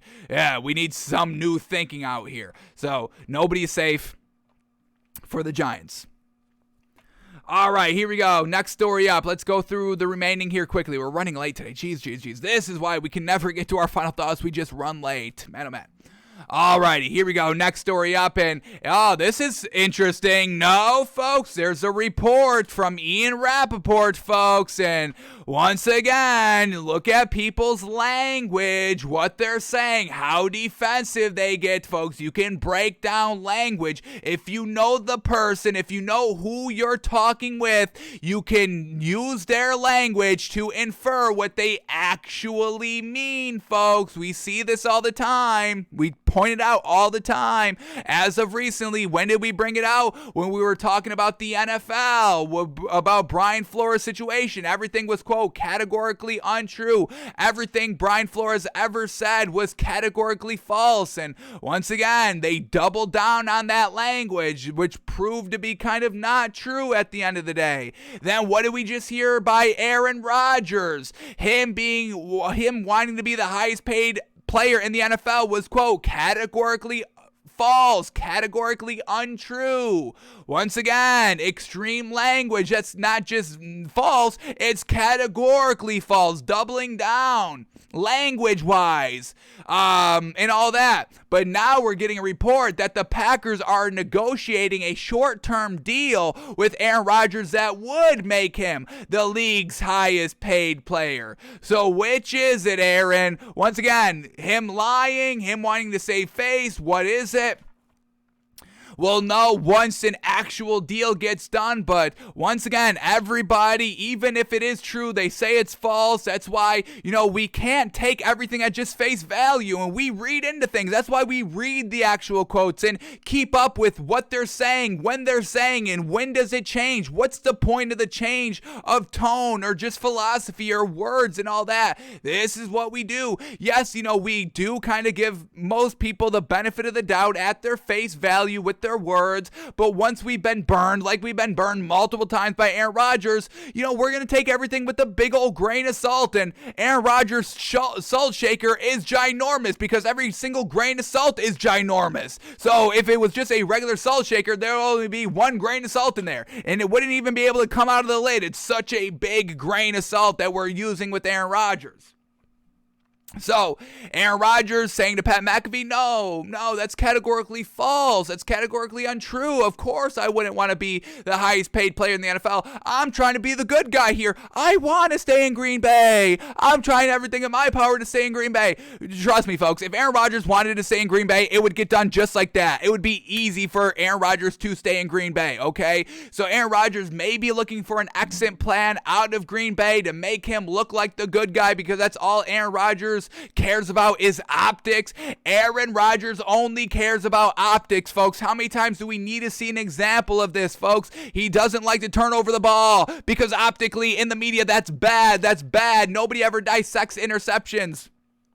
Everybody was caught up this season with Patrick Mahomes throwing like 15, and most of them weren't his fault. They were great passes that were off the hands of Tyreek Hill mostly, but other receivers as well. Aaron Rodgers knows optics are everything. Who cares what the truth is? Have y'all not known that the truth does not matter? The truth means nothing. Have y'all seen what has been going on the last 2 years in the world? Absolutely. The truth has zero meaning now, which is very bad. Like, we're in a slippery slope right now, and it's not good, but the truth does not matter at all. We don't care about the truth. It's the narratives around the truth. That's what it is. And Aaron Rodgers knows this. Aaron Rodgers knows the game, folks. He knows the game of football. He also knows the game of life, and he knows the game of media very, very well.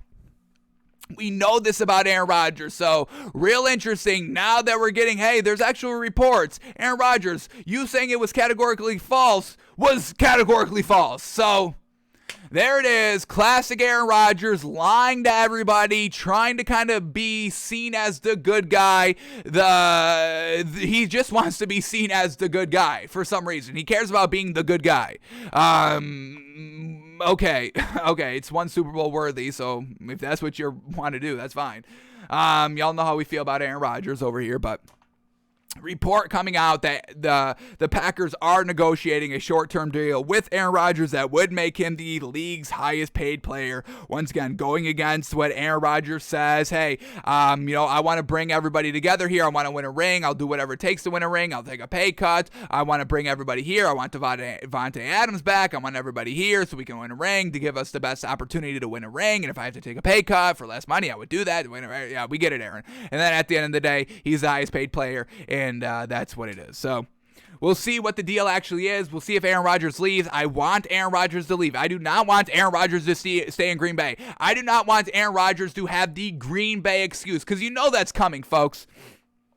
5-10 years down the line when Aaron Rodgers is done and out of the league, and then maybe another 5 years after that when we're all debating, is Aaron Rodgers good? Is Aaron Rodgers the greatest of all time? Where does Aaron Rodgers fall rank-wise compared to every other quarterback that has ever played in the league? We all know that the Packers excuse will always be there. Oh, Aaron Rodgers would have been more, but the Packers just never believed in him. Even with Mike McCarthy, they never really believed in him and gave him the support and paid him the money, what he was truly worth, and then he goes to Matt LaFleur, and once again, that whole thing with Aaron Rodgers, he said he wanted to be there. Remember, Aaron Rodgers was like, hey, I want to be here, just the organization is not working with me, and they're not talking with me, and all that. There's going to be so much revisionist history on Aaron Rodgers, folks. Y'all already know. As soon as Aaron Rodgers retires, we are typing it up, folks. Exactly what Aaron Rodgers has done his entire career, so we do not lose that and get revisionist history 10, 15 years down the line. Aaron Rodgers, you're not getting out of it, folks.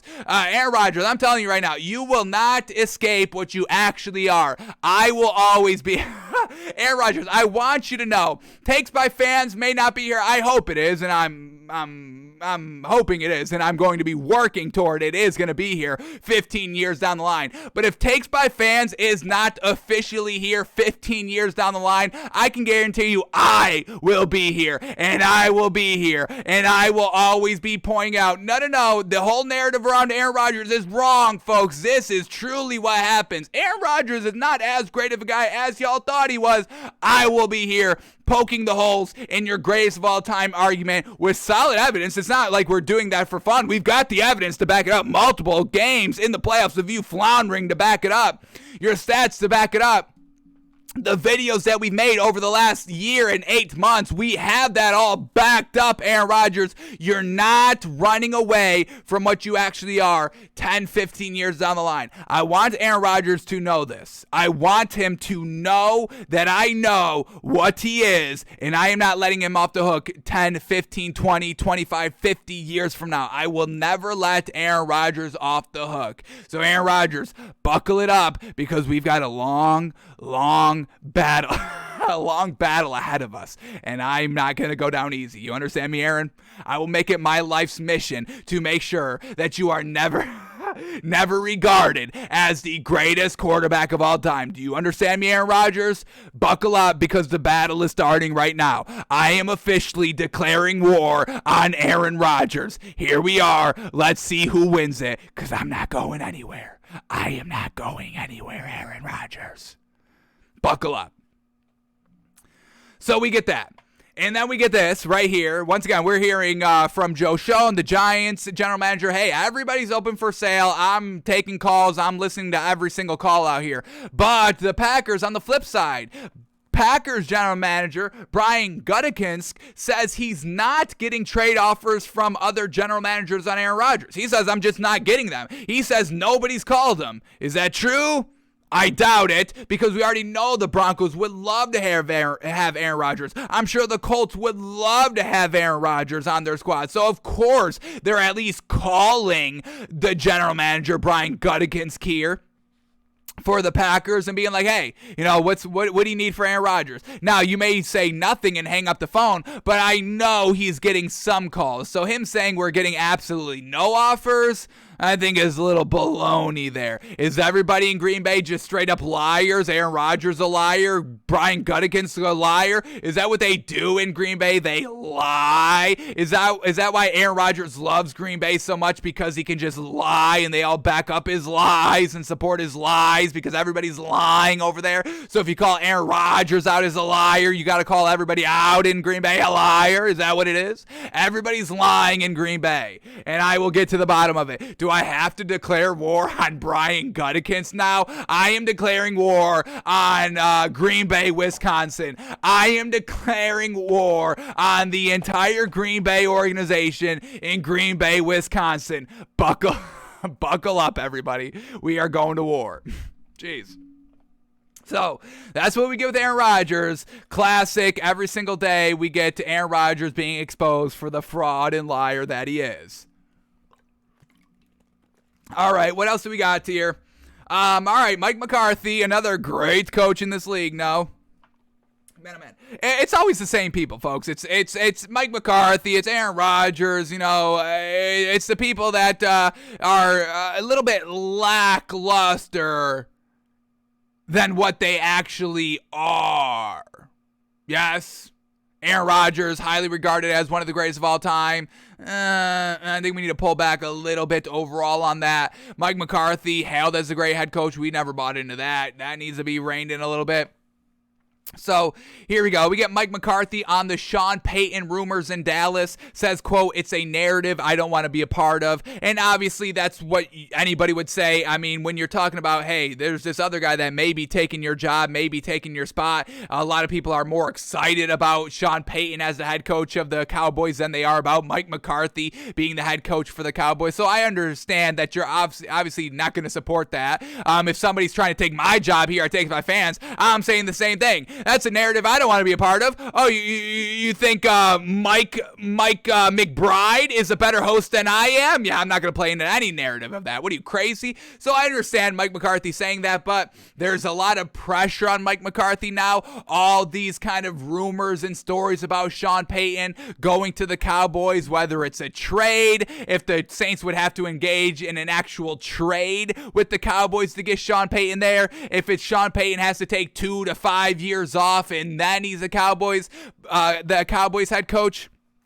Just the narrative is putting pressure on Mike McCarthy. So who initially, said the story and where did the story originally come from? That's, what we should all be kind of investigating and, getting down to it. Is it Jerry Jones, putting the story out there to put the pressure on Mike McCarthy? So Jerry Jones has an exit strategy if the Cowboys flounder for the second year in a row, which kind of seems like it given what they're doing offensively with their roster we don't love.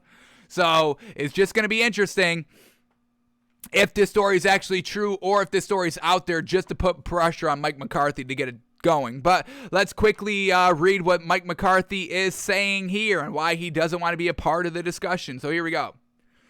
Speculation that Sean Payton will one day coach the Dallas Cowboys has been a popular topic since the Super Bowl winner stepped down from his post with the New Orleans Saints. The Cowboys' current coach, Mike McCarthy, wants no part of that discussion, saying, quote, "It's a narrative I don't want to be a part of. I don't think anyone wants to be a part of it on either side of the fence. In fairness to Sean, he's been asked the questions. Nothing good comes out of that."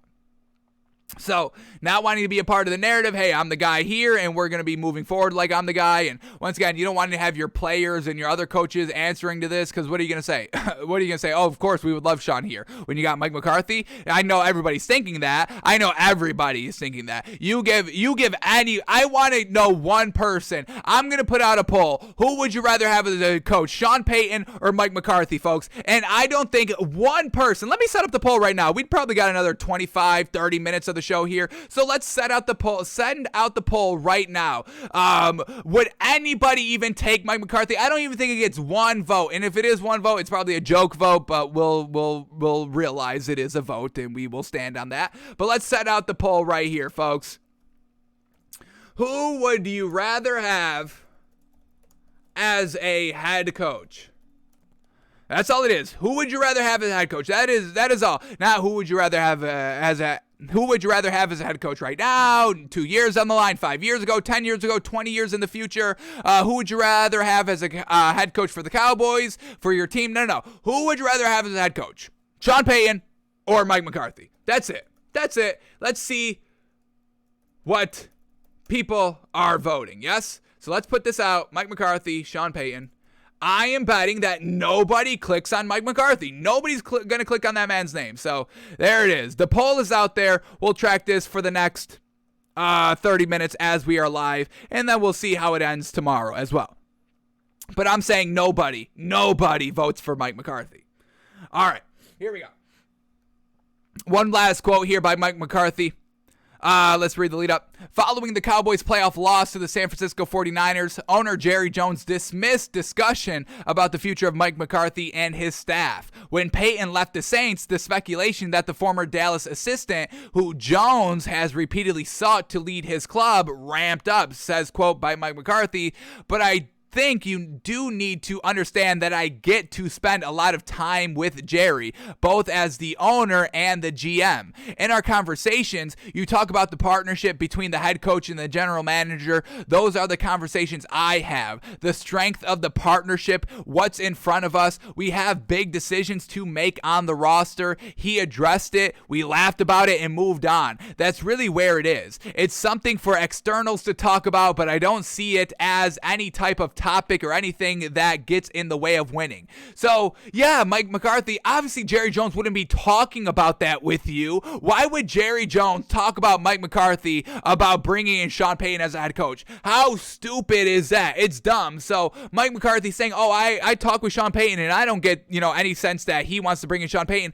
Well, of course not. That's so stupid to even say. So, Mike McCarthy, you can feel as comfortable and confident as you want, but literally every story that comes out about Mike McCarthy, whether he's a good coach or not, once again, we're always having the same discussion about time management, clock management, situational awareness with the Cowboys now, which we've always had discussions about the same thing, the same topic with the Packers when Mike McCarthy was a head coach. Now we're having the same thing about Mike McCarthy's decision-making in game situations, situational awareness, and Mike McCarthy is still floundering in that same topic. How are you 20 plus years in the NFL and you still don't know how to work a clock? That's absolutely absurd. It's absurd, folks. You learned that in Madden. Everybody, you go to anybody and they can tell you how to run any specific situation because they've played Madden.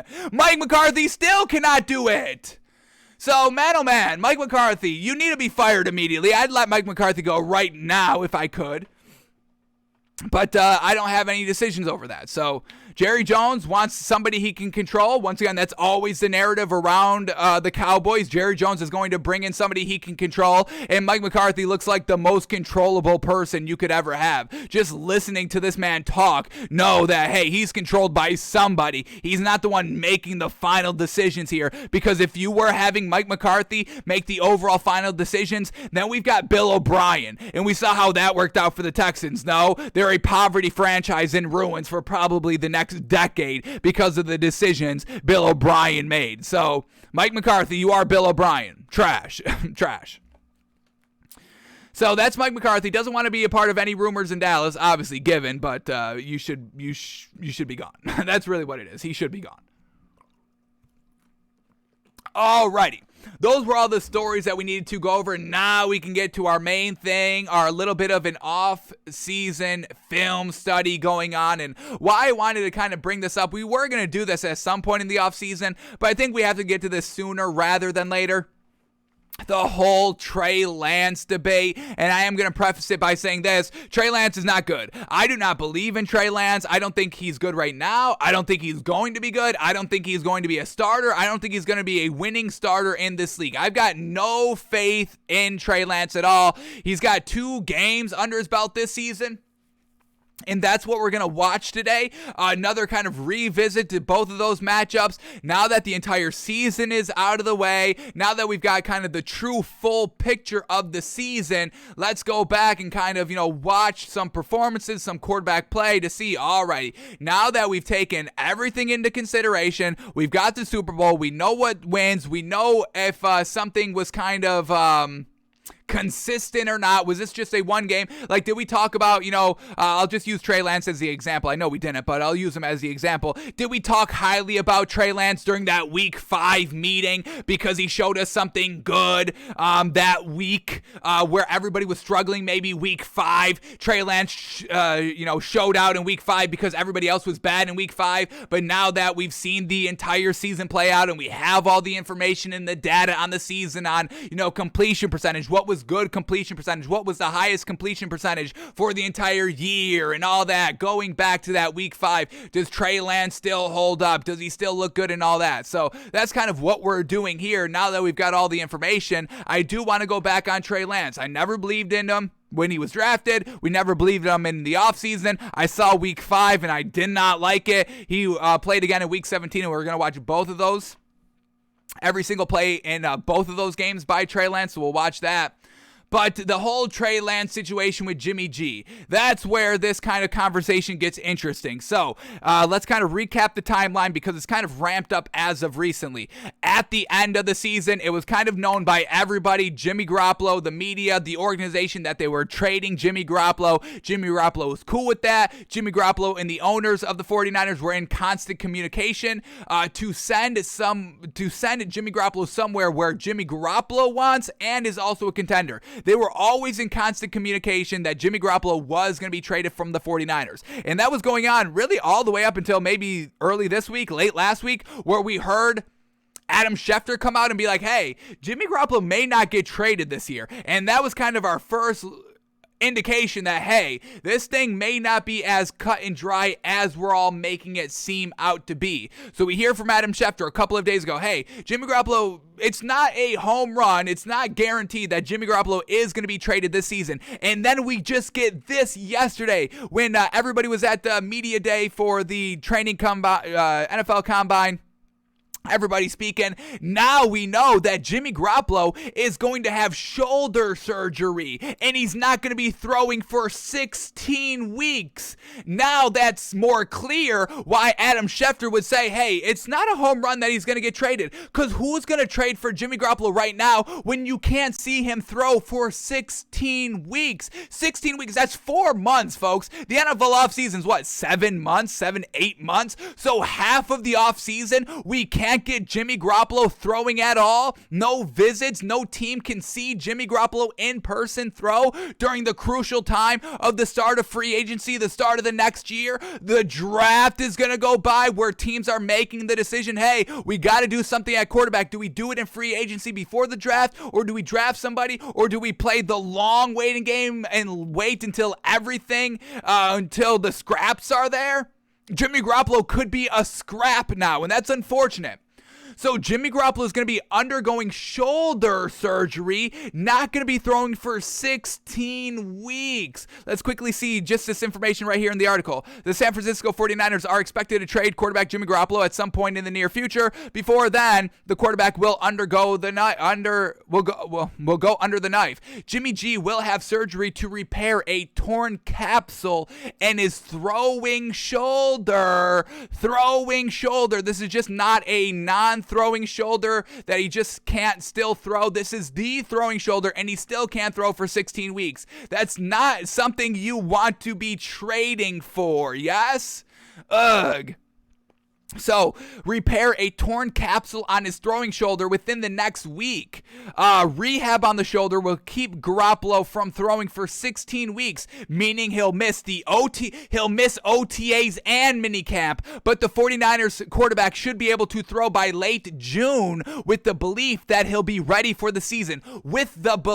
16 weeks, missing OTAs, missing minicamps, with the belief that he will be ready for the season. But what if something goes wrong? What if, he's less than what he is? And already Jimmy Garoppolo's stock in the national media is not that high, folks. They question his clutch ability. They say he's not good overall. He can't get it done. He can't win the Super Bowl, can't win the big game. That's the narrative around Jimmy Garoppolo. Now, we don't believe in that narrative 100%. I understand the narrative in totality. I understand why people say that. I just don't agree as hard as they do. I don't weigh what they weigh as much as they weigh it.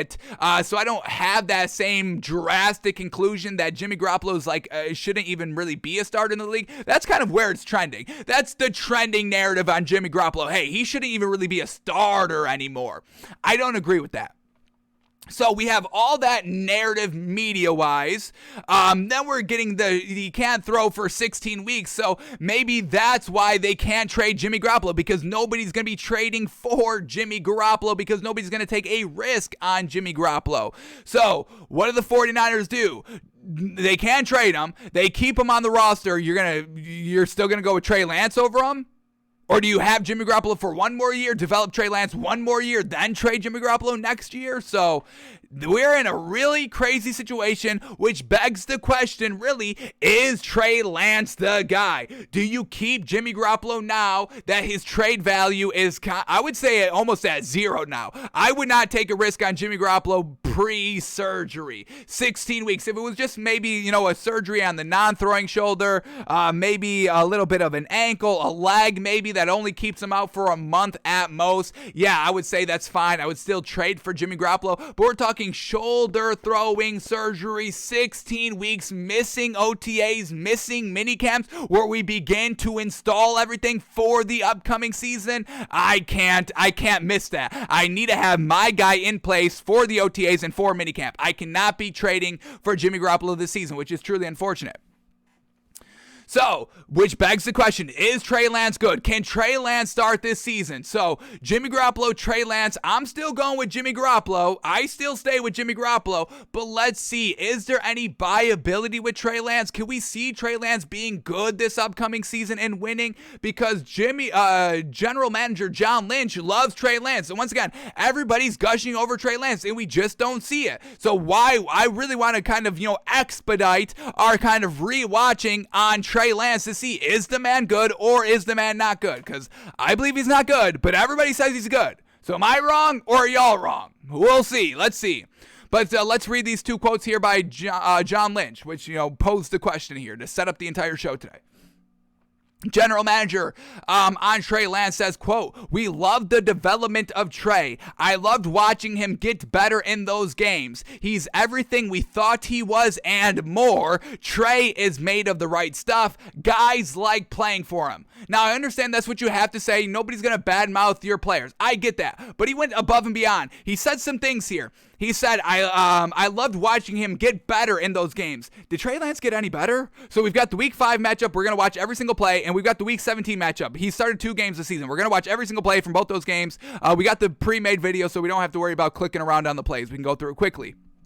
But we're going to hold John Lynch to that. Did Trey Lance get better in those 2 games? He also said he's everything we thought he was and more. Well, what's the more part? Because what is Trey Lance? What did you think Trey Lance was? He doesn't have the biggest arm. He's sort of quick. That's really it. The accuracy was okay. Nothing jumped off the page when we originally scouted Trey Lance last season. So what is the and more?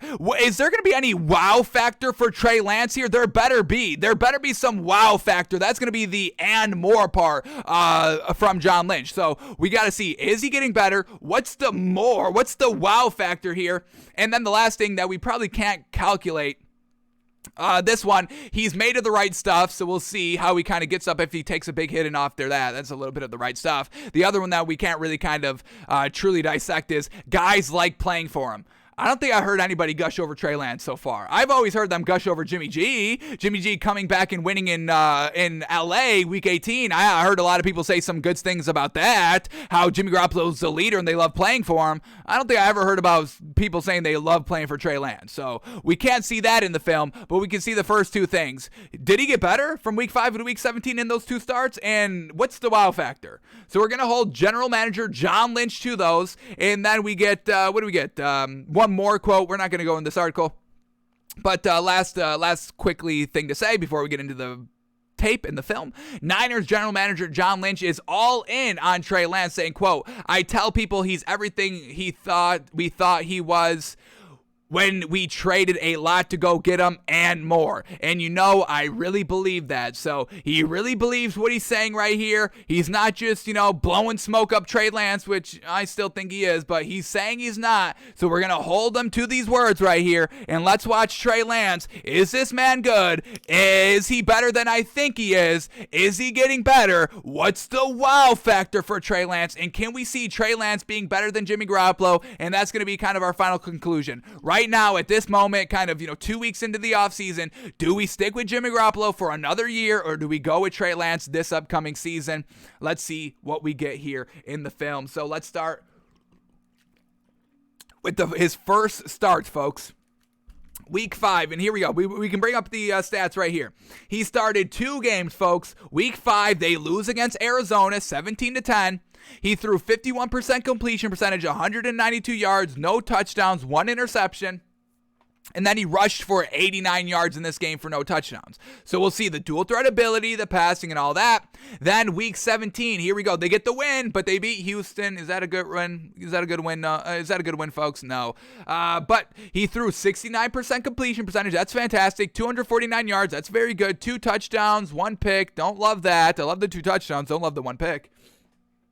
And then in the running game, 8 rushes for 31 yards and no touchdowns. So statistically wise, it did seem like he did get better, but on the film, was it better? Played a worse defense. We know this Texans defense was bad. It was the worst thing about the Texans the entire season was the Texans defense. Where we know the best thing about the 49ers this season was their defense. So let's watch Trey Lance out here. What is this man showing us on the tape, on the film? Can we buy into him, or do we stick with Jimmy Garoppolo? I'm down to stick with Jimmy Garoppolo, especially if he's going to have to be on your team this season because you can't trade him because he's going to be in surgery for 16 weeks. So let's see. Is Trey Lance that guy? Let's start with the base. What is Trey Lance? Week 5, his first start, real early on in the season, rookie year. Here we go. We'll track what we see from week 5 to week 17 is to see if he gets better and if we get any wow factor on Trey Lance. So let's see. Here we go. First game, week 5. What do you got, Trey Lance? First play up. These are every single play, all Trey Lance plays. So running, passing, this is Trey Lance every single play for 6.5 straight minutes.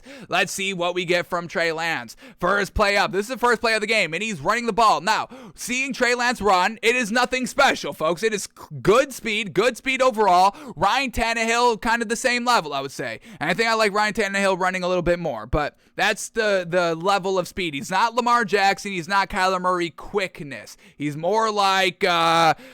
more like Ryan Tannehill. I think Josh Allen may be a little bit faster, but let's keep it up here. It's just one play. We'll continue to watch it. Here we go. First throw. Good throw right here. Open receiver. Didn't sell the play action well. I mean, I don't know if this is a miscommunication on Trey Lance or the running back, but he sells the play action the wrong way. So that just may be early rookie mistakes. 5 weeks into the season. Doesn't know the playbook 100%, but we give him a little bit of the benefit of the doubt there. And then he makes a nice read. Going to, I believe that's Kyle Juszczyk. Nice little safety valve, the fullback. Nice throw there. Here we go. Design quarterback keeper. Only gets about a yard. All right, goes right up the middle. Next play up, we get play action. Sells it right this time. Sells it good. Steps up in the pocket. And wildly inaccurate. Look at this throw. Look at this throw here, folks. Throwing on the run, inaccurate as heck, and it gets picked off. Real bad throw. Happy feet, Trey Lance, stepping up in the pocket. He could have taken this. He could have just ran up the middle, probably the safer route. This receiver is open, but, we get the kind of triangulated defense right here, so you got to get it over the two linebackers, get it under the kind of other defender up top there, and he overthrows it, and it's way behind and all that, and that's just an easy pick for this Cardinals defense. That's a really bad woof throw. Man, oh man, accuracy. Oof. Way too high there. All right, back at it. Another play action, going a little bit deep here, and that's just great defense all over that's just great defense. They call pass interference there defensively. A little bit lame, I don't know. But overall, not the best pass. Trey Lance gets batted in the air, incomplete. On 2nd and 10, we get a setup screen. Nothing on. He did throw it accurately. It kind of jump-started the running back, throwing it in front of the running back. So that was a good screen by Trey Lance, putting it right on the money. Then on 3rd and 7, it's a design quarterback keeper. He comes up a yard short, but on 4th and 2, they go for it again. Another quarterback keeper, and he's short again. So we don't see any great running skills. He's not beefy like Josh Allen. He doesn't fight for every single yard like Josh Allen does. He doesn't avoid kind of getting down like Josh Allen does, but Josh Allen does do it smartly, not kind of running out of bounds, getting all the yards he can. So Trey Lance is not big and beefy, can't really kind of, take on, running right up the middle. So I don't think that's going to be a huge part of his game, but we'll continue to see what he can do. Here we go, backed up on his own goal line right here, play action, and he's going to take off and run with it, and he just gets down. He picks up 10 yards there. All right. Another play action here. Trey Lance going to step up in the pocket and deliver a strike down the field, wide open, a little bit too high here. Still throwing on the run. Got to settle the feet. Got to settle the arm when you're running a little bit there.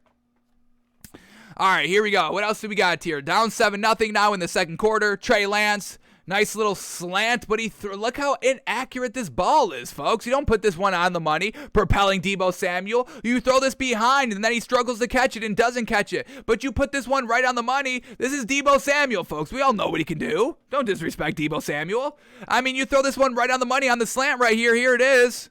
You throw this on the money. Boom. Look at all this open field to run with. Get Deebo Samuel into open space. That's why he's now kind of a running back too, because you get him into open space, good thing comes. So the accuracy is a big woof here in his first start, which, is fine. We give him the benefit of the doubt. We're not going to harp on just one bad early game. This is why we're going to watch week 17 as well. Did he get better? But so far, this is some bad things for Trey Lance. The accuracy. Running is okay. A throw right here. He got it out to him on 3rd and 3. That was a good confident strike right there on a comeback route to pick up the first down. All right, quarterback keeper designed.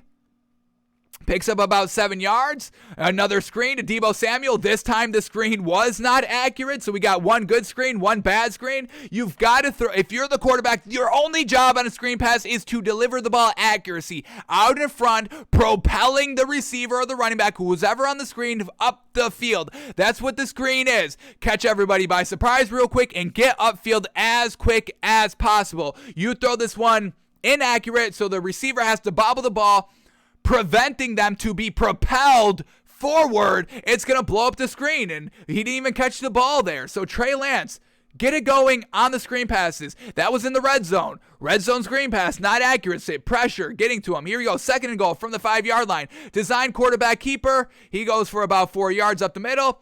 Then on 3rd and goal, they trust him to throw the ball. He play actions, and there is just really nothing open.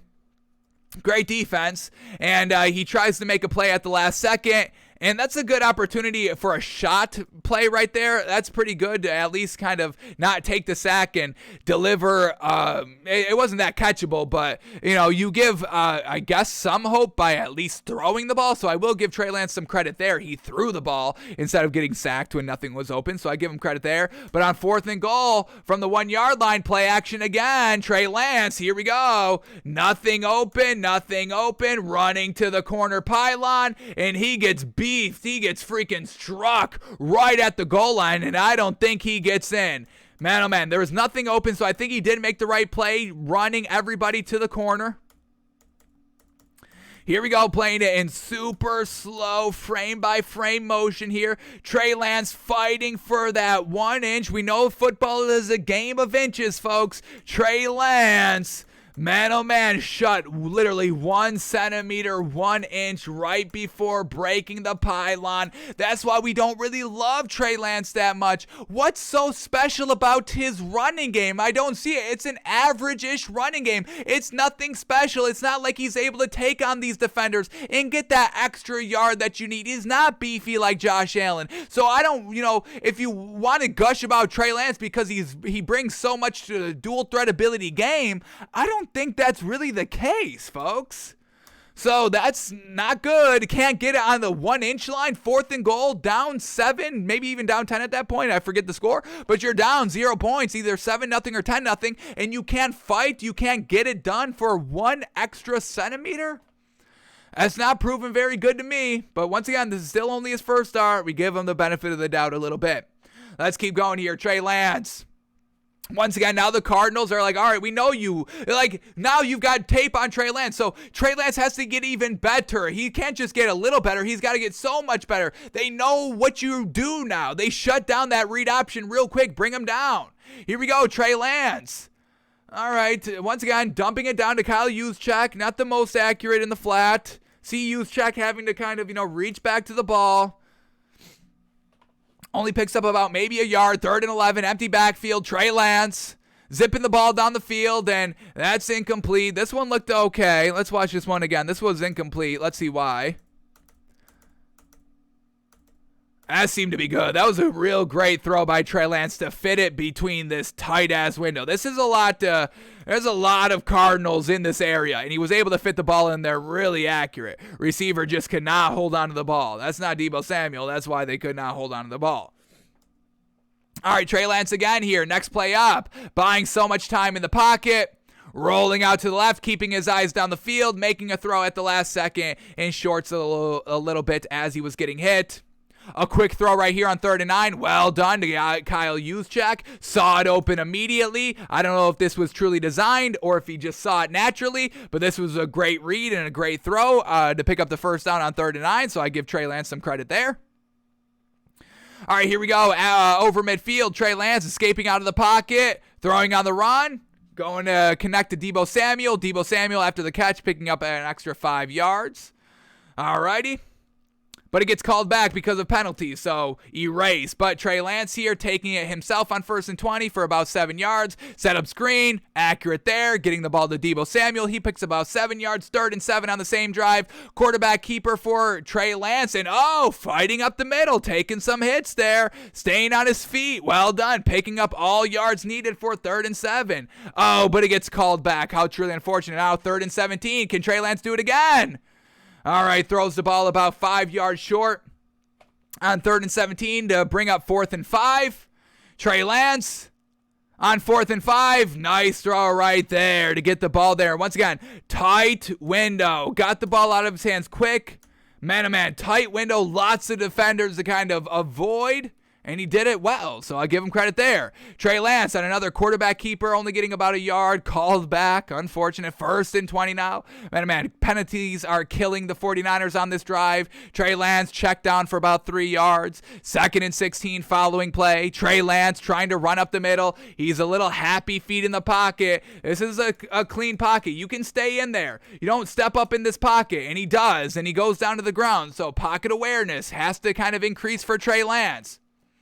All right, here we go. Avoiding pressure immediately, directing traffic downfield, letting it fly. And that's just an out-of-bounds heave. All right, a little bit later. 1st and 15, Trey Lance, read option. Throwing the ball. Inaccurate. I don't love how he throws the ball either. Doesn't look natural, doesn't look great. Trey Lance avoiding pressure here. And gets about 10 yards, and it's called back. Man, oh, man, geez Louise. 2nd and 25, all the holding calls here. Trey Lance, I don't know how he fit this ball in here. Holy cow. This seemed to be potentially picked. Defender kind of overplayed it a little bit, but that's not a great ball by Trey Lance. It gets connected good, and it picks up the 1st down, but overall, that seemed to be a potential pick that just went through the hands. Trey Lance up the middle on the run, 9 yards. Trey Lance read option in the red zone, 1 yard, so... All right, nothing special running-wise. I don't see the special ability by Trey Lance. Like the arm doesn't open up the pass, the arm doesn't open up the run doesn't open up his passing arm, anything like that.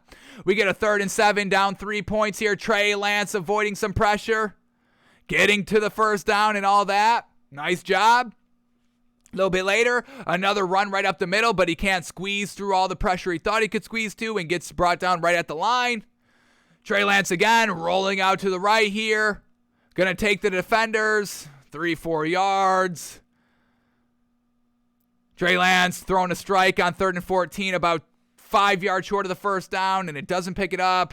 Trey Lance down 3 here in the 4th quarter. Ball batted at the line of scrimmage. Trey Lance here, design quarterback keeper. Picks up about 7 yards, 3rd and 4 after that run. Trey Lance high and behind on a crucial down. 4th and 4 now, another crucial down. I mean, what the hell is this ball? Let's go to this one again. 4th and 4. Going to try to throw it over the middle. Tipped at the line, unfortunate. Turnover on downs on 4th and 4. All right, down 10 now, 5 minutes left. This game's over. Let's see what Trey Lance does quickly here. Going deep down the field. Oh, my God, throws it up. Deebo Samuel makes the catch here. That's a pretty good ball. That's a good ball by Trey Lance, up and away. All right, giving Deebo Samuel a chance. We give Trey Lance some credit there. Throws the ball out there. Picks up about 10 yards, driving here, approaching the red zone. He's going deep. Deep ball, out of bounds, no chance for Deebo. 3rd and 3, big throw here. Hit as he was thrown. So, all right, Trey Lance never really made the big play, made some good plays. We saw some good glimpses by Trey Lance there, but overall for an entire game, it was not getting it done. Big pressure-filled situations, 3rd downs, 4th downs, not picking those up, not making it a competitive game. 4th quarter, down 3, having your chance to take the lead or tie it up and can't get it done. But that was his first start, so we give him a little bit of the benefit of the doubt here. But let's go to week 17 where, hey, you had basically the entire year, you got in some action, you were able to learn behind Jimmy Garoppolo, who's got to a Super Bowl. You got to respect some things he can teach you. You're learning from Kyle Shanahan, who's been into 2 Super Bowls. Who can teach you some things. So this is an entire year's work, an entire year's worth of information and learning and progressing and practicing and learning and film and listening and learning and watching and playing. So what has Trey Lance? What did he learn? This is week 17, basically last game of the season. Yes, with the extended season, you get one more. And we saw what Jimmy Garoppolo did there, winning the game, coming back from behind and getting it done. What if Trey Lance won that game against the Rams week 18 to get into the playoffs? Probably not. But what did Trey Lance learn from week 5 to week 17? Is he getting better? What's the wow factor? Because I didn't see anything wow factor. He showed us what he is and more. I didn't see that week 5, so it must have came week 17. What did Trey Lance show us? Can we believe in Trey Lance to be the starter for this upcoming season, or do we still believe in Jimmy Garoppolo? Let's see what we get. Here we go. Trey Lance, every single play from week 17. The win against the Texans on 69% throwing in 2 touchdowns in 250 yards. Let's see. Here we go. Trey Lance, what do you got for us? Here we go. 3rd and 10, first throw. Oof, pressure-filled throw. Trey Lance rolling out to the left, keeping his eyes on the field, taking the ball, and only getting about 6 yards. Not picking up the first down. This was your best decision on 3rd and 10? It's 3rd and 10. He didn't even fight for the extra 5 yards here. Just running out of bounds. Throw the ball. You got to make that decision here to kind of try to pick up the first down with your legs or throw for the first down. But didn't do either of those, and he goes kind of 3 and out on his first drive. Luckily, you're facing the Texans. No threat offensively. So, all right, Trey Lance, here we go. Next play. Here we go, escaping out of the pocket. He can avoid pressure pretty well. That is a big benefit on Trey Lance. Dinks it down there after avoiding the pressure. We get 3rd and 1, QB sneak. They're able to pick up 4 yards on 3rd and 1. Here we go. Next play, rolling out to the right. Little bit of a pass out to the flat, sees it immediately, makes the read, throws it a little behind. You throw this one out more here, out in front, put it on him, but put it out a little bit more into the open area. You throw it short for Kyle Juszczyk. He has to kind of worry about fumbling the ball, turns him back inside, and he gets blown up. What could have been a potential 10-yard play, maybe even more, is only a 3-yard pickup because of Trey Lance's accuracy, folks.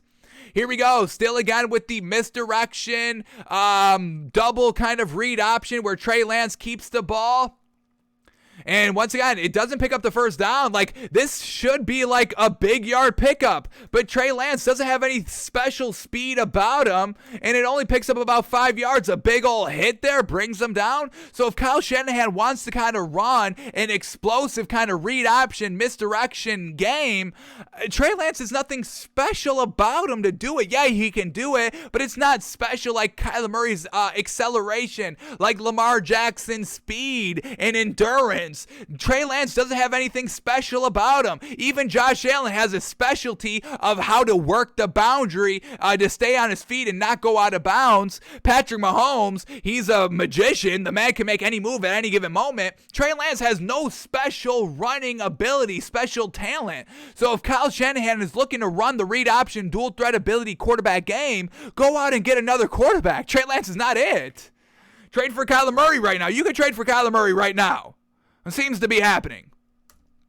All right, here we go. Next play, Trey Lance, read option on 3rd and 2. He can't even get it, folks. He can't even get 3rd and 2 right here. You take him to the boundary. Trey Lance, starts to tiptoe. Trey Lance gets nervous running the ball. Kyle Shanahan, that's what you want to run? A read option, dual threat ability game where Trey Lance is hesitating while running and not making the decision and committing to it? This is what we're saying. When did Trey Lance get better this year? I didn't see him get better. But let's continue on here. So here we go. Another flounder. Has to kind of punt the ball. Next possession in the first quarter. 2nd and 9, backed up from his own 5-yard line. What can he do here? Feeling pressure in the pocket, running all over the place. Why? You had protection. There's no reason to dance out of this pocket. There's nothing open, I get it, but stand in the pocket, rolling out to the left here, rolling out to the right, finding an open receiver, so well done, making something out of nothing. Here we go, backpedaling, throwing a nice strike down the field, decently open, picking up the first down, moving the ball here. Here we go, Trey Lance, and then he gets brought down, pressure coming right up the middle, not too much time to throw the ball. A solid 2.5, 3 seconds. Gets brought down for a sack, setting up 3rd and 19. Trey Lance on 3rd and 19, going 8 yards short of the first down. Has to punt. All right, here we go. Trey Lance, next play. Going deep down the field, and this is picked off. Shorts the ball.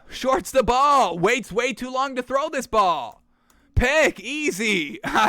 When did Trey Lance get better, folks? John Lynch is truly sold on Trey Lance? Why? I'm not seeing it. Are we going to see it in the next 4 minutes here? Because I'm not seeing anything great by Trey Lance. But let's keep going. Here we go. Down 7-0 now. Trey Lance, set up screen. All right. It was decently accurate. It picked up 1 yard.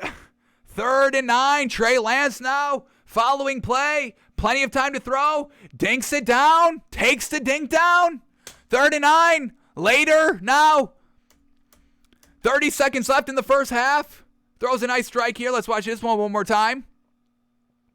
Throws a nice strike, a little low, but okay. It had no problem being low, but it's still low. Once again, Trey Lance doesn't have a big arm. That's why the interception was. It was a short throw, a lower throw. So we get this man not a big thrower, not a high thrower. We get 1st and 10 here around midfield, trying to do something right before halftime. Trey Lance avoiding the pressure. Wide open receiver and misses him. Wide open receiver, wide open throwing on the run. The man can't throw on the run.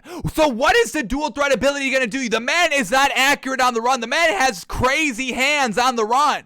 Trey Lance, folks, I don't understand why everybody gushes over. What? Trey Lance has not shown me one great thing. He's shown us some good things. Some good, yeah, that was good. Given all the trash that you just showed us before that, yeah, some good things. That's what we're going now. Good? I'll show you good. Jimmy Garoppolo down in the second half on the road, week 18, needing a win. That's good. That was good. I got good with Jimmy Garoppolo.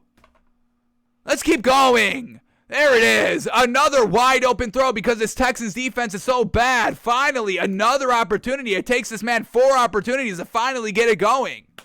There we go. They do something right before halftime. Here we go. Another play. Approaching the red zone. No timeouts left. Goes deep.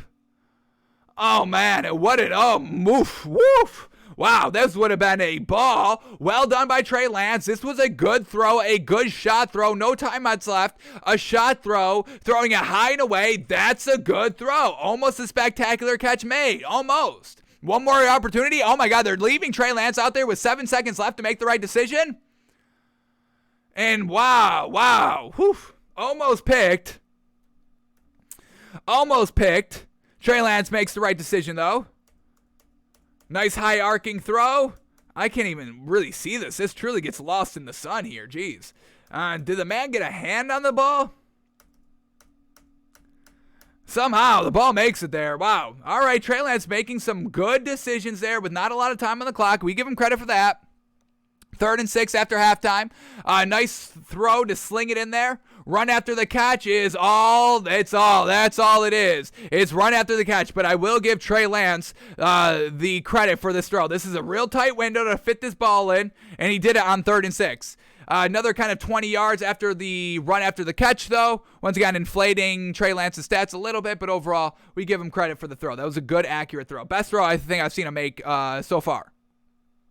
And then here we go. The best throw that we see, he follows it up with trying to go over the middle, and it's low, and it gets tipped by the linebacker. Trying to go 20 yards down the field, and this is how low you throw the ball. This can't be happening. Trey Lance now, design quarterback keeper on 2nd and 10. 7 yards, diving forward, 3rd and 4, quarterback keeper. 1 yard short. The man is always like 1 yard short. 4th and 1. Can he pick up this 4th down? Oh, design quarterback play action. He throws it deep and it's incomplete. Right here. Make the decision and run with it. Beat everybody to the corner. It would be tight. I give him that, but he decides to pass it. Everything's very well covered, and he throws it a little too low, I guess. A little too low. It's just great defense by the Texans, really. Here we go. Trey Lance going deep in double coverage. They call pass interference. Bailout alert. 3rd and 4 in the red zone after the bailout. 3rd and 4. Just kind of avoids the pressure, takes the dink down, and it picks up the 1st down in the red zone here. 1st and goal. Rolling out to the right in a wide open. This is a design play. Sell the fake, and it's just out in the flats. Congratulations, Trey Lance. An easy throw for 1 yard, and everybody else does the work. Trey Lance here, up 3. Receiver can't catch it. Deebo Samuel bobbling the ball. 3rd and 8 now. Trey Lance rolling out of the pocket again. Taking off with it. 3rd and 8 and runs out of bounds a yard short. I don't think he got the 1st down there. Did he get the 1st down here? I don't think he even fought for the first down. He didn't even fight for the first down, folks. Like, this is what we're trying to do here, not picking up first downs with Trey Lance running the ball. Another 3rd and 3 right here. Trey Lance. All right, wide open throw that's way underthrown. I mean, folks, this man is throwing the ball to the ground. The man's got no air under his ball. I've got no believability in Trey Lance. This is not selling me, folks. Where did he get better from week 5 to week 17? Going deep? It's wide open. Well done, Deebo Samuel, able to be wide open. But this is a short arm, folks. I mean, we're talking about 40 yards. The ball is truly just looking to the ground every time it gets over like 10 yards. Immediately starts nosediving to the ground. So wide open Deebo Samuel, the best player, wide open. Texans defense was trash. Texans defense is trash. That's all it is, folks. Trey Lance again, 3rd and 12. Great throw. Pass interference on the defense. This is a good ball by Trey Lance, too. I give him credit. Getting it high above there. All right. Great throw by George Kittle as well. So that's a good throw by Trey Lance. There we go. But it's like we got so many garbage that 1, 2, 3 good throws, great throws are supposed to be impressive to us. Against the bad Texans defense, one of the worst defenses in the league. Here we go. Trey Lance in the red zone, running up the middle. There it is, finally. Trey Lance able to get it going. A setup screen, no good.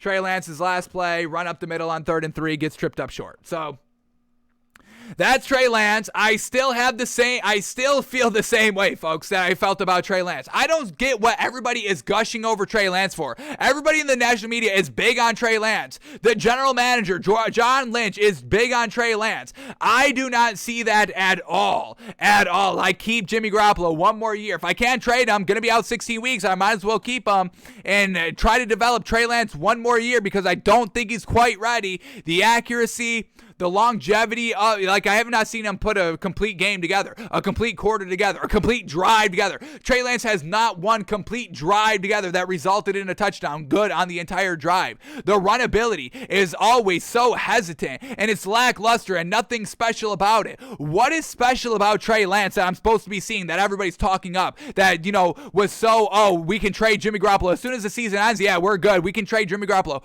What showed us that? Nothing. Nothing on Trey Lance showed us that. So John Lynch, I don't know if he's telling the truth here or if he just has to talk up Trey Lance because that was the big decision that they are kind of, living and dying buying on, moving forward. They were so confident on choosing Trey Lance early on. What was he, like top 10, top 4 pick? Number 3 pick? Was he the number 3 pick? Something real early on? It's a big commitment to move off of an already Super Bowl participant quarterback that got you there. This is what we're rocking with? I don't see it at all, folks. So whether John Lynch is lying or telling the truth, I don't buy into any of it. And to say that he's been getting better in those games. I did not see that. He's everything that we thought and more. Please show me the and more because I am still trying to comprehend what you saw in him in the first place. And Trey's made of the right stuff. Is he? I didn't see him really kind of going the extra mile on all those kind of close 4th down runs, 3rd down runs that always came up 1 yard short, 1 inch short. So what's the right stuff? Guys like playing for him? I didn't really see that. I mean, we can't really see that one way or the other, but everything else was a lie, so I'm assuming that's a lie as well. So I am not buying anything that John Lynch is saying about Trey Lance. I am not buying into Trey Lance at all. So that's where we currently are with Trey Lance. I do not buy into that man at all. He's trash. From now on, I called Trey Lance trash. The man is not good, and I would not be happy that he's my starting quarterback heading into next season. That's the final thought. Trey Lance is not good, and if he was my starting quarterback, I would not be optimistic about the season. I'll put it a little bit lightly. So that's Trey Lance, folks. I don't see what y'all are seeing, but y'all can keep talking him up. That's fine, but I won't until I see something good, and we have not seen anything that great. Alrighty, folks, that's going to do it for us today. Thanks for tuning in. Thanks for watching. Thanks for listening. But before we close out the show, our poll, who would you rather have as a head coach, Mike McCarthy or Sean Payton? It's 2 votes Sean Payton, 0 votes Mike McCarthy. Exactly what we thought.